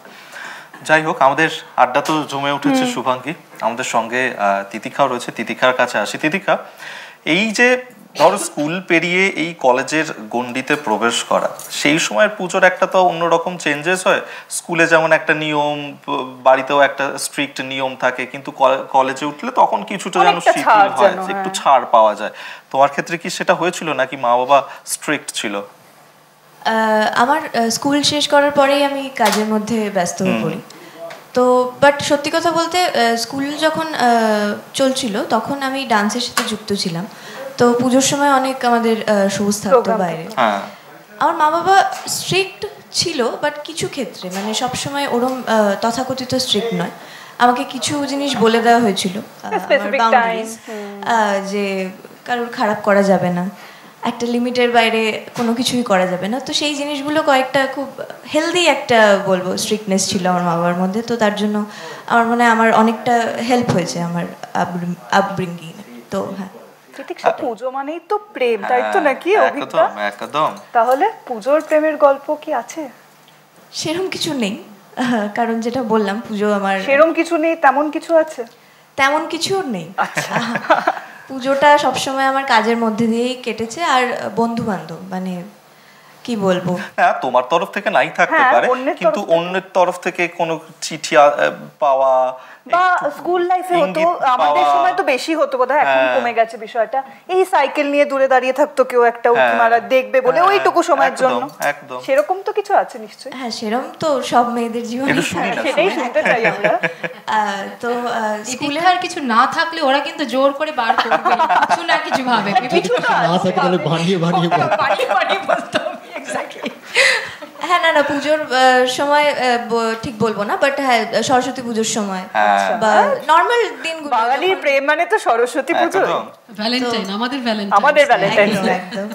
আর স্কুলে আমার বাবাই দিয়ে আসতো, বাবাই নিয়ে আসতো। বাট হ্যাঁ, আমি বেরোনোর সময় বুঝতে তো পারতাম যে কয়েকজন আমার জন্য দাঁড়িয়ে আছে, বাট কিচ্ছু করার নেই। বাবা কয়েকজন একজন না, যখন ভিলেন। না বাবা ভিলেন নয়, বাবা হ্যাঁ একটু স্ট্রিক্ট তো ছিল, বাট ভিলেনটা ওদের ক্ষেত্রে অ্যাকচুয়ালি আমি, কারণ আমি চাইতাম না যে কোনো কিছু এগোক। এবং আমার মনে আছে এখনো, আমি ছোটবেলায় সদ্য সাইকেল চালানো শিখেছিলাম। তো আমি আর আমার এক বান্ধবী সাইকেল নিয়ে আমার বাড়ির আশেপাশে ঘুরতে বেরোতাম। তো হয় না, বাইক নিয়ে একটু সাইকেলের পেছনে ফলো করতো। তো আমি কি করতাম, আমার সাথে তাদেরও ফলো করাতাম, ফলো করি আমার পাড়ায় আনতাম, আর বাবার সামনে তাদের দাঁড় করে দিতাম, দিয়ে আমি বাড়ি চলে যেতাম। তিতিক্ষাকে দেখে কিন্তু মনে হয় না যে তোমরা বলছিলে ইন্ট্রোভার্ট, আমি একটুই প্রশ্ন করলাম, কথা বলতো এবারও খুলছে। তোমরা দেখছো, তোমরা তিতিক্ষাকে দেখছো, আমি কিন্তু সাহিলকে দেখছি। সাহিলের মনটা কিন্তু ফুটফুট ফুটফুট করছে, ওর মধ্যে অনেক কিছু আছে, ওর মধ্যে থেকে তোমরা পার করো। আমার মনে হচ্ছে নিখাত ওর কাছে কিছু আছে এরকম স্কিপ টু। পুজো মানে প্রেম। আর এই যে তুমি প্রশ্নটা করলে যে ওই সময় কি একটু এক্সট্রা ছাড় পাওয়া যেত, মানে কলেজ বা স্কুল? আমার ক্ষেত্রে কোনো, আমার বাবা মা চিরকালই খুব লিমিটেড ছিল। তারা জানতো যে আমাকে কোনোভাবে বলে কোনো কিছুতে হাতের বাইরে চলে গেছে ছেলে। হ্যাঁ, কিন্তু আমি তাই জন্যই খুব ডিসিপ্লিন থাকতাম। আচ্ছা, হ্যাঁ, মানে আমি নিজের কন্ট্রোলটা নিজেই করতাম, বাট তারাও সেরকম জায়গা ছিল। আমার যেটা জিনিসটা হতো যে পুজো মানে ওই অন্য ব্যক্তিটি, মানে যার সাথে হয়তো সেই সময় প্রেমটা আস্তে আস্তে, মানে 2 বছর কোনোভাবে হয়তো চেষ্টা করেছি, 2 বছর কিচ্ছু হয়নি, 3 বছরের মাথায় যেটা হবে। তো ওই সময়টাতে গিয়ে আমার ব্যাপারটা থাকতো হচ্ছে কি, তার বাবা মা তাকে একটু অ্যালাউ করলো এই পুজোর সময় বেরোতে কোনো মতে। তো ওইটা হচ্ছে কি আমার কাছে জিনিস, যে মানে আমার নিজের বাবা মার ক্ষেত্রে নয়, অন্যের বাবা মা যদি তাকে একটু অ্যালাউ করে, তারপরে যে আস্তে আস্তে বেরোনো, এবং সব কিছুতেই মানে এটা একটা খুব সুন্দর সময় ছিল। কিন্তু বেশ ওই আস্তে আস্তে একটু একটু করে হাতে হাত, মানে সময়টা কি ছিল, মানে চলে গেছে, গন না এখন তো মানে কেন গন নয়, অফকোর্স গন নয়, বাট স্কুলটা তো চলে গেছে, স্কুল কলেজের জীবনটা চলে গেছে। সো এই যা দেখতেও গুড বাই, তাহলে কি তুমি তার বাড়িতে গিয়ে কি মানাতে, এরকম কোনো গল্প আছে? হ্যাঁ, দেখলে আমি বরাবর আমি খুবই স্পষ্ট বক্তা, মানে আমি এরকমও করেছি যে মানে এটা যাচ্ছি আমরা অন স্ক্রিন যাচ্ছি, তো কাউকে আমার ভালো লেগেছে, তাকে আমি বলেছি, সে নাই বলেছে প্রথমে। তো আমি তার মাকে ফোন করেছি, কাকিমা তোমাকে আমার সিরিয়াসলি একটা কথা বলার আছে, আজকের পরে তুমি আমায় খুব খারাপ ভাবতে পারো, চিনতে না আমাকে, খুব খারাপ ভাবতে পারো, বাট এটা আমার বলা দরকার, আমি তোমার মেয়েকে ভালোবাসি। মানে কোনো কিছু মেয়ে হ্যাঁ বলার আগে মায়ের কাছে আগে চলে যাও। কোথায় চলে গেছে একদম পুরো হেড ও জানে যে টার্গেটটা কোন জায়গায় লাগালে একটা সিদ্ধি হবে। আমার বরাবর মানে ওই যে এক্ষুনি জিজ্ঞেস করলে যে কি একটা কথা বললে গুড বয় না কিরকম একটা good boy face, so good boy that works, good boy ফেসটাই কাজে লাগে। তো কিন্তু আমার একটা প্রশ্ন আছে তিতিক্ষার কাছে, আমরা সবার কাছেই বলছি, আমার একটা বিষয় ছিল ছোটবেলা থেকে যখন এই কলেজের গণ্ডিতে আসছি, আমার বরাবর দেখতাম আমার যারা বন্ধু সার্কেল তারা বারবার এই মেয়েদের পিছনে ছুটতো, ঠিক আছে? তো আমার খুব ছিল যে আমি ছুটবো না, মেয়েরা যেন আমাকে প্রপোজ করে, সেটা হয়ে হচ্ছে কয়েকবার। আমার কাছে দিদিকার প্রশ্ন, দিদিকা কেন বারবার ছেলেদেরকেই প্রপোজ করতে হবে, এগিয়ে আসতে হবে, মেয়েরা কেন এগোবে না? এটা তো আমার, এটা জনসাধারণের উদ্দেশ্যে তুমি প্রশ্ন করেছো আজকে। এটা বলতে গেলে এখন অনেক কিছু বলতে হবে, মানে মেয়েদের তথাকথিত কিছু বাউন্ডারিজ ছেলেদের থেকে একটু বেশি থাকে, তার জন্য আমার মনে হয় মেয়েদের শুরুটা একটু ব্যাকফুটেই থাকতে হয়। আর সবসময় একটা মেয়ে যদি গিয়ে অ্যাপ্রোচ করে তখন সে ছেলেটা কিভাবে নেবে। তো দেখো, একটা ছেলে একটা মেয়েকে প্রপোজ করলে মেয়েটা ডিরেক্ট বলে দিল পছন্দ না, ওখানেই শেষ। কিন্তু একটা মেয়ে যদি ডিরেক্টলি গিয়ে পছন্দ করে তখন ছেলেটা যদি না উত্তর আসে, তার মানে আরো অনেক কিছু ডিপেন্ড করবে মেয়েটার বিষয়ে, কেন কি তুমি বুঝতেই পারছো আমাদের সোসাইটি তো we are always ready to blame a woman. তো আমার মনে হয় সেটা একটা রিজন হতে পারে, অর এলস মেয়েরা একটু ভাও খেতে পছন্দ করে। এটা বোধহয় সত্যি কথা। ওই না বলে দিলে ওখানে যে শেষ হয়ে যাচ্ছে তা নয়, ভালো ইন্টেনশন থাকলে তারপরে ওই যে আমি বললাম 2 বছর, প্রথম 2 বছরের পরে কিন্তু তারপরে আবার টেনেছে, ওরকম করতে হবে। আমি এত প্রেমের ট্রাই अगेन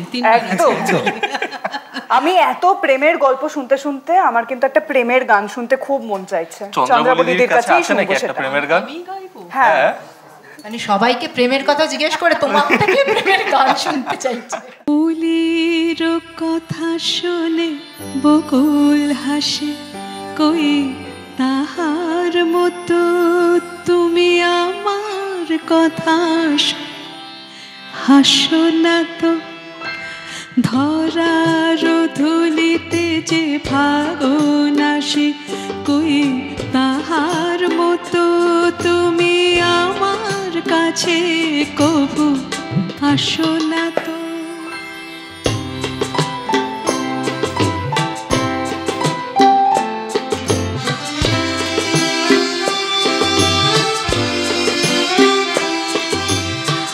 আকাশ পারে ওই অনেক দূরে, যেমন করে মেঘ যায় গো উড়ে। আকাশ পারে ওই অনেক দূরে, যেমন করে মেঘ যায় গো উড়ে। যেমন করে সে হাওয়ায় ভাসে, কই তাহার মতো তুমি আমার স্বপ্নে কভু ভাসো না তো। অলির কথা শুনে বকুল হাসে, কই তাহার মতো তুমি আমার কথা শুনে হাসো না তো।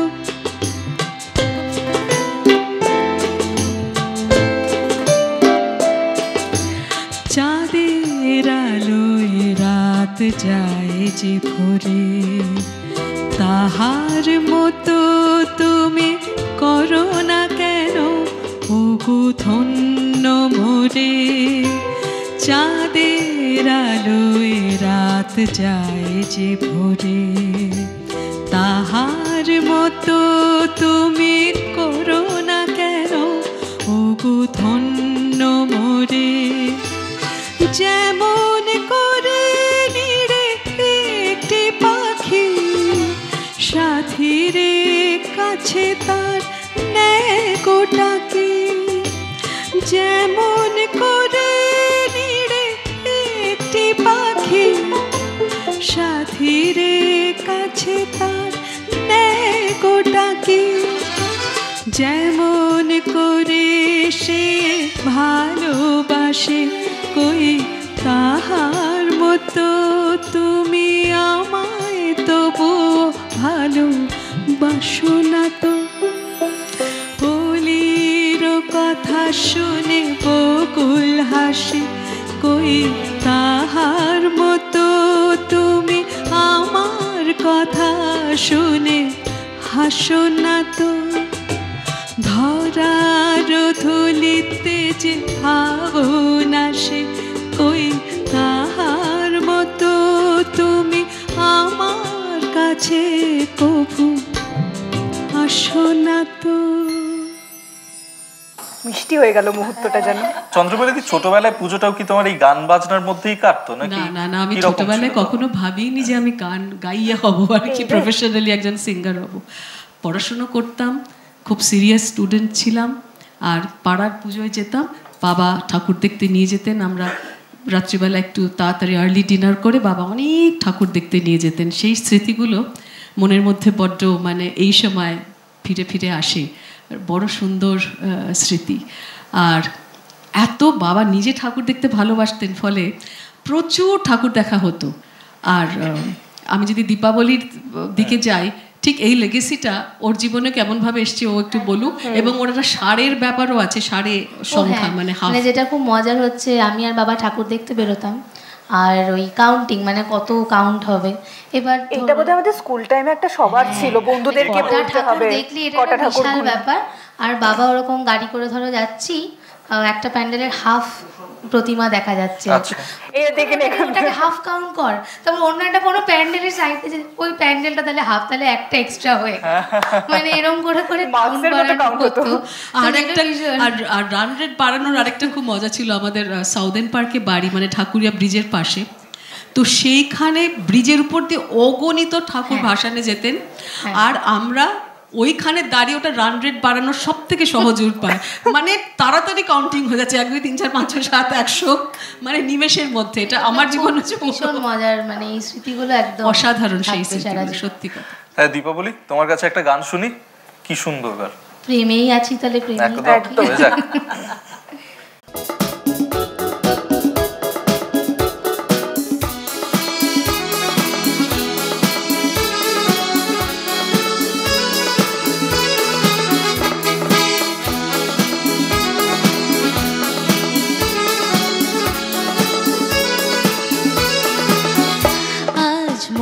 চেয়েছি আমি হারিয়ে যাব, হারিয়ে যাব আমি তোমার সাথে।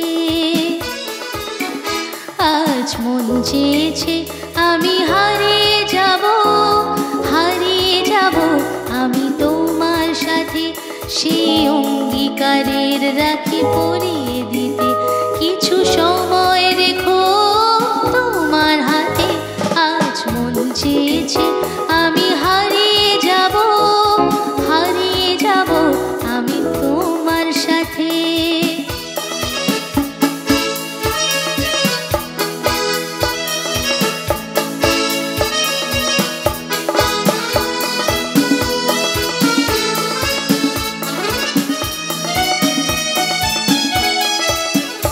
কিছু স্বপ্নে দেখা, কিছু গল্পে শোনা, ছিল কল্পনা জালে প্রাণে বোনা। কিছু স্বপ্নে দেখা, কিছু গল্পে শোনা, ছিল কল্পনা জালে প্রাণে বোনা।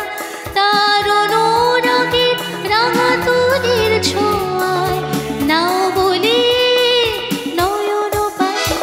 আজ মন চেয়েছে আমি হারিয়ে যাব, হারিয়ে যাব আমি তোমার সাথে।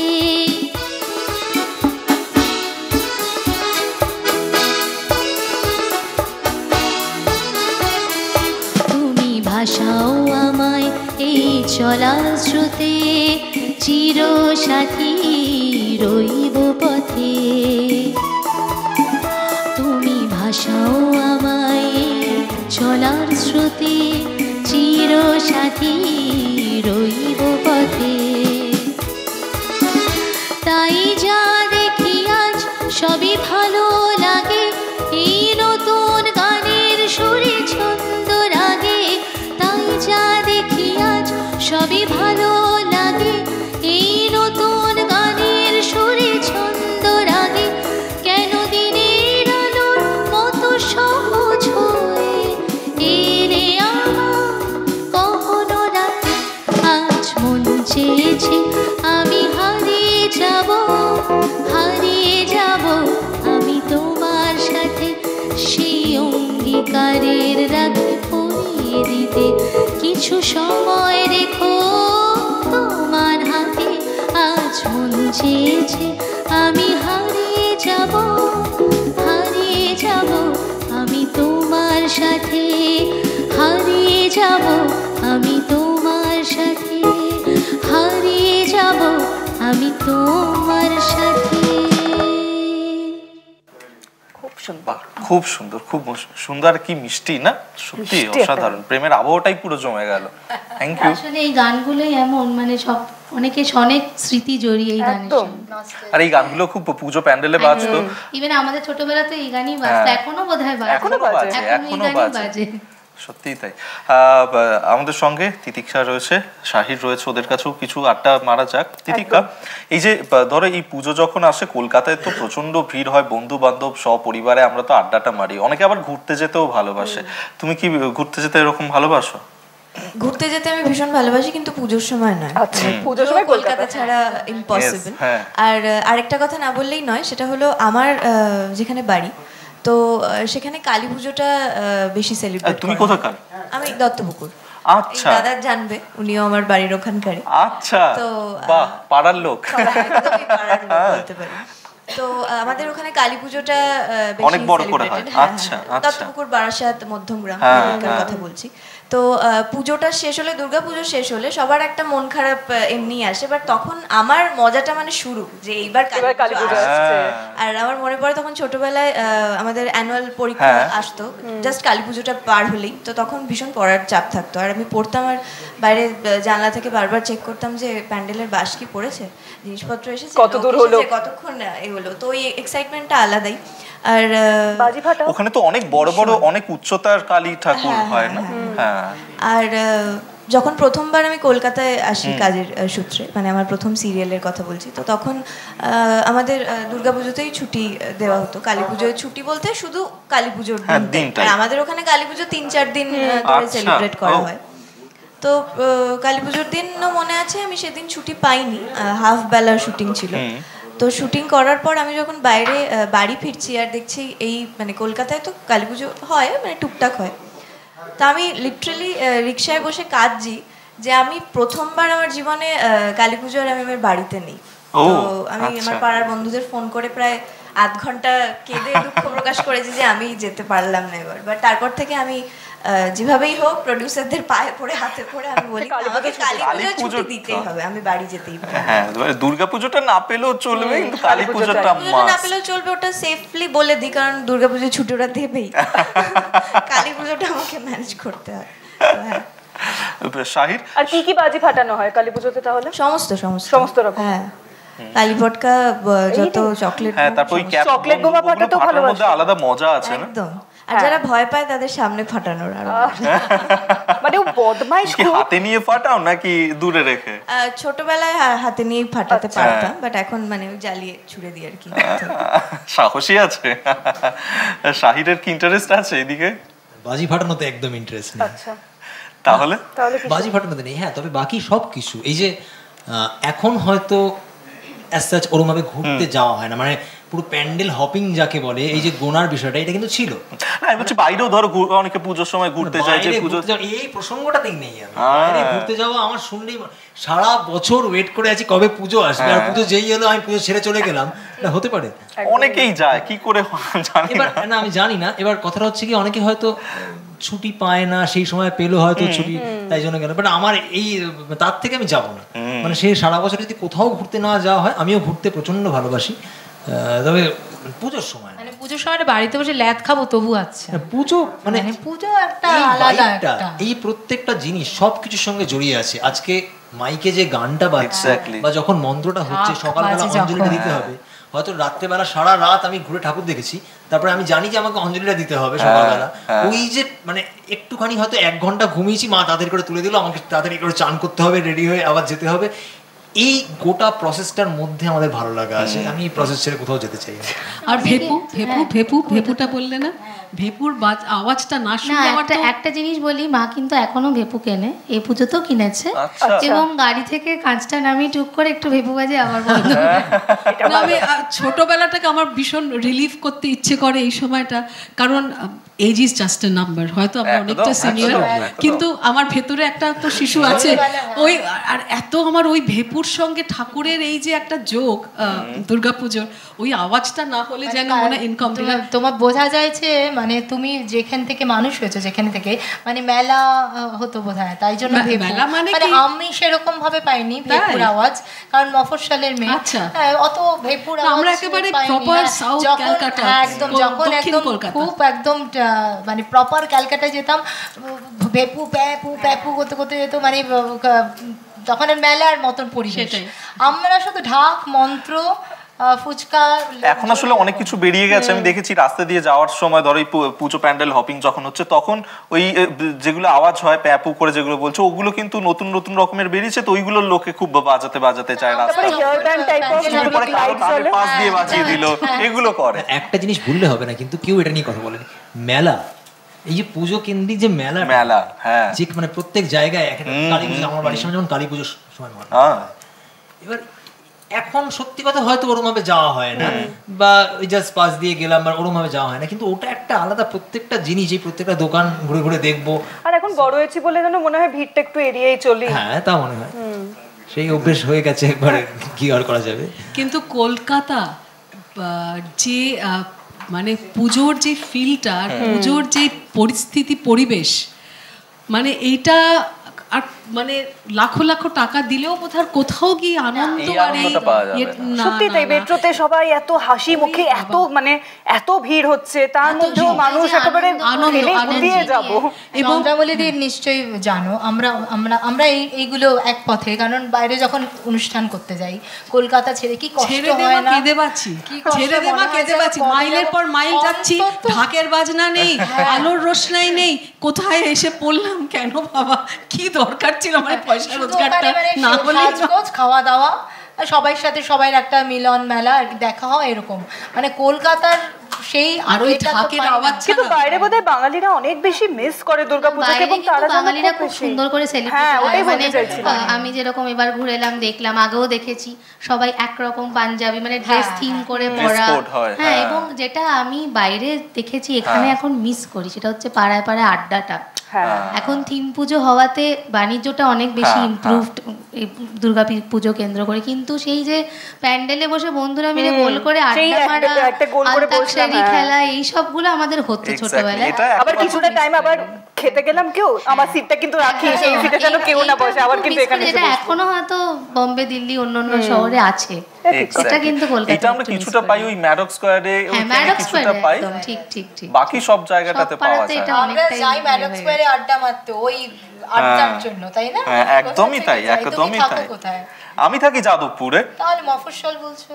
আমার আসল বাড়ি হচ্ছে বর্ধমান, আমার হোম টাউন বর্ধমান, আমি এখানে থাকি, কর্মসূত্রে থাকতে হয় এখানে, সেই জন্য। কিন্তু ম্যাডক্সে তো যাওয়াই হয় একটা দিন, ভালো লাগে, ওখানকার যে ভাইবসটা খুব সুন্দর। কথা যাওয়া কোথাও মানে এই সব বিষয়টা যেদিন থেকে মানে মহালয়ার দিন থেকে, তার একটু আগে থেকেই মনে হয় কবে মহালয়া আসছে, কবে আসছে।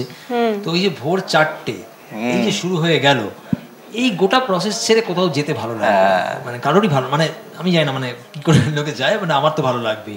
সেই মহালয়া কি হয়, ছোটবেলায় যেই প্যানেলে বাঁশ পড়তো, আওয়াজ, সেই বাঁশের আওয়াজে কি আনন্দ, বাঁশ এসে গেছে, মা বাঁশ এসে গেছে। তুমি আমাদের আরো একটু আনন্দ দাও গান করে, একটু গান শোনাও। বাঁশ এসে গেছে গল্প, বাঁশ দিয়ে দিল না, কেন গানই তো গাইতে নিশ্চয়ই। না, সেই আগের, সত্যি আগের সব সুন্দর দিনগুলো সবার মধ্যে একটা আনন্দ, নস্টালজিক, সব ছোটবেলার দিনগুলো। এখানে একটা মজার জিনিস হচ্ছে কি, আমি এটা বলতে ভুলে যাবো, যেটা হচ্ছে কি মহালয়ার জন্য আমি জানি না এটা কার হয়েছে, আমার অনেকবার হয়েছে, আমি সারা রাত জেগে আছি, যে 4টের সময় শুনি, 4:05 আমি জেগে আছি, 4টের সময় ঘুমিয়ে পড়েছি। এবারে হয়েছে তাই। আমারও হয়েছে। না এটা হয় যে ময়লা শুনতে শুনতে হয়তো ঘুমিয়ে পড়ে লাস্ট সেগমেন্টে। এটা আমারও হয়। না আমি পরের থেকে শুরু করতে ভালো লাগে না, ওই আবার পরে গিয়ে শুনলাম। এখন তো রেকর্ডেড আছে। এটা ছিল না, আমরা যেমন এখন পরে রিটেলিকাস্ট, পরে আবার এ থেকে শুনছি ইউটিউব বা সেই সুযোগটা আগে ছিল। কিন্তু আগে ওই যে রেডিও চালাতো দাদু, সেই ওই ভোর 4 বেলায় উঠে, আর একটা স্টিরিওফোনিক এফেক্ট সব বাড়িতেই কিন্তু চলছে, সবাই মোটামুটি ফুল ভলিউমে দিয়ে দিয়েছে, মানে সেটা সাংঘাতিক। আর একটা দেখবে কেমন ঠান্ডা, কেউ শাক বাজাতো, তারপর একটা ঠান্ডা, মানে আমারও যেহেতু দুর্গাপুরে বাড়ি, তো আমাদের জানি ওদিকে খুব শিশির পড়া শুরু হয়ে যায় এই সময়টা। এবারে কিন্তু হলো না না সেরকম শিশির পড়া এখনো পর্যন্ত আমরা সেটা। এবারে তো আর্লি পুজো না, পুজোটা অনেকটা আগে। তাড়াতাড়ি তাই না। চলো এবার গান হোক। কিছু বলছিস মনে হয়? না আমি বললাম যে এবার পুজোটা একটু তাড়াতাড়ি, যেটা বললেন এক্স্যাক্টলি, মানে বছরটা শেষ করতে হবে অনেকটা দেরি করে। এইটা একটা কালী পুজোর এই বছর যে সময়টা পড়েছে সেই সময়টা দুর্গাপুজো বোধহয় শুরু হয়। একদমই তাই। পরের বছরের অপেক্ষাটা বেড়ে যাচ্ছে। তুমি একটা গান শোনাও এরপর আমাদেরকে। গ্রামের নওজোয়ান হিন্দু মুসলমান, ও গ্রামের নওজোয়ান হিন্দু মুসলমান মিলিয়া বাউলা গানার মুর্শিদে গাইতাম হায়রে, মিলিয়া বাউলা গানার মুর্শিদে গাইতাম। আগে কি সুন্দর দিন কাটাইতাম আমরা, আগে কি সুন্দর দিন কাটাইতাম, আগে কি সুন্দর দিন কাটাইতাম আমরা, আগে কি সুন্দর দিন কাটাইতাম। ও গ্রামের নওজোয়ান হিন্দু মুসলমান, গ্রামের নওজোয়ান হিন্দু মুসলমান মিলিয়া বাউলা গানার মুর্শিদে গাইতাম আমরা, আগে কি সুন্দর দিন কাটাইতাম আমরা, আগে কি সুন্দর দিন কাটাইতাম, আগে কি সুন্দর দিন কাটাইতাম আমরা, আগে কি সুন্দর দিন কাটাইতাম। আমাদের এটা সবার কথা তো, আগে কি সুন্দর দিন কাটাইতাম। সবাই মিলে একসাথে এই লাইনটুকুনি করবো। হ্যাঁ সবাই মিলে।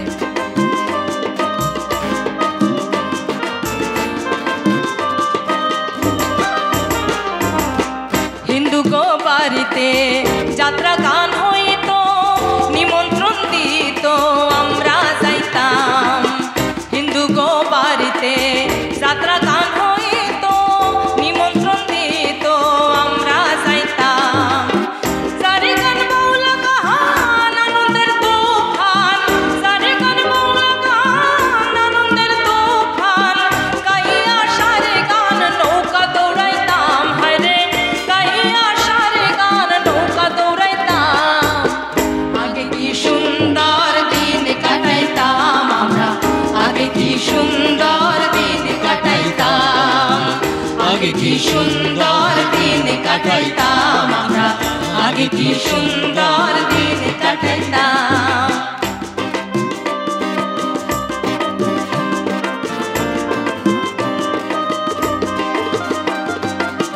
বর্ষা যখন হইতো গাছের গান আইতো, রঙে ঢঙে গাইতো আনন্দ পাইতাম।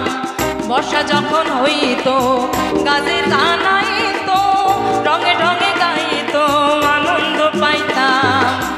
কেহ বা মেম্বার, কেহ বা মিনিস্টার, কেহ বা মেম্বার, কেহ বা মিনিস্টার, আমরা কি তার খবর লইতাম হায়রে, আমরা কি তার খবর লইতাম।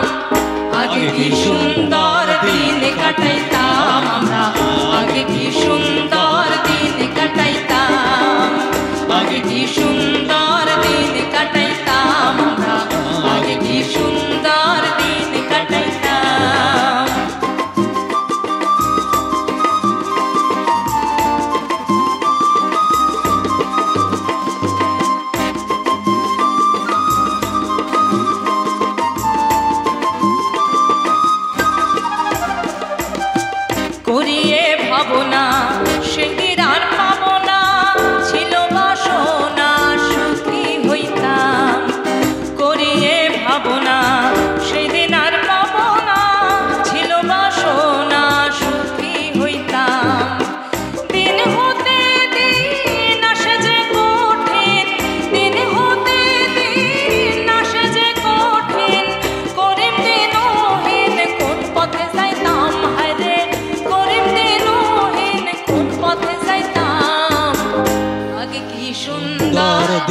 কাটাইতাম।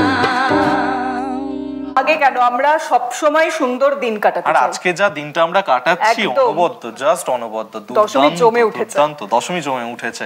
কিন্তু আমাদের সঙ্গে এত শিল্পীরা ছিলেন, এত ভালো একটা সময় কাটালাম তাদের সঙ্গে, তাদের জন্য রয়েছে দেওয়ার কিছু কিছু উপহার রয়েছে আমাদের কাছে। অভিজ্ঞতা তাহলে সেগুলো শুরু দিয়ে করো দিই। তুমি। একদম আমাদের সঙ্গে চন্দ্রাবলী দি রয়েছে, দীপাবলি রয়েছে, দুজনের জন্য।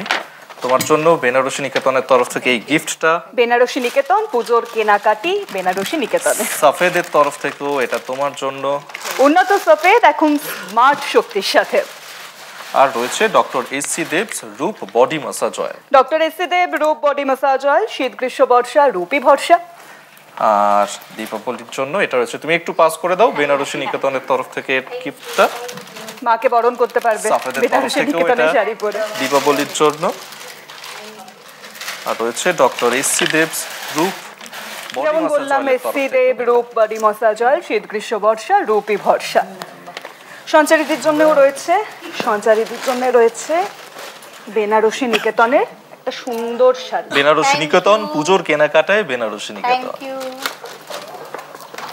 গিফট পার্টনার রয়েছে doctor SC. Debs Roop body massage oil, শীত গ্রীষ্ম বর্ষা রূপী ভরসা। আর রয়েছে আর এই যে সাফেদের সাফেদের তরফ তরফে থেকে একটা সুন্দর গিফট হ্যাম্পার।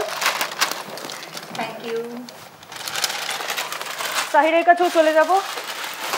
সাহির এই যে সাহিরের জন্য বোধহয় সাফেদ, সারা বছর হয়ে যাবে। সাইড আছে পুরো সাদা পাঞ্জাবি সাদাই থাকবে। একদম। বারবার জামা কাপড় কেচে নেবো। হ্যাঁ নিচে কি কাচো? কাচো তো না। আমি বাড়ির সব, আমি কিন্তু বাড়ির নিজের সব কাজ নিজেই করি। হ্যাঁ বাহ। দারুণ ব্যাপার, দারুণ। Doctor SC. Deb Roop body massage অয়েলের তরফ থেকে গিফটটা তোমার জন্য, শীত গ্রীষ্ম বর্ষা রূপী ভরসা। আর লাল বাবা রাইসের তরফ থেকেও এটা তোমার জন্য। এটা দিয়ে তুমি বিরিয়ানি লাল রান্না বাবা করে রাইস, খেতেই পারো। স্বাদ ও স্বাস্থ্য একসাথে। তিতিক্ষার জন্য কি কি উপহার রয়েছে? শাহিদের আরেকটা উপহার রয়েছে, সেটা এদি তিতিক্ষার জন্য। অ্যাশিওরের তরফে গিফট হ্যাম্পার।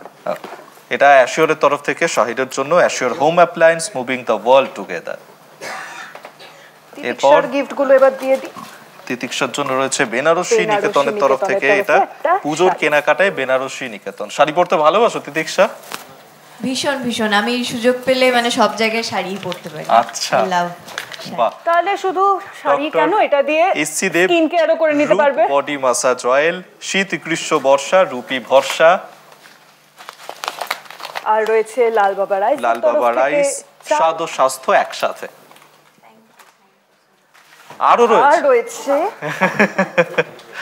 আর রয়েছে অ্যাশিওরের তরফ থেকেও একটা গিফট, অ্যাশিওরের তরফ থেকে একটা assure gift hamper. Moving the world together.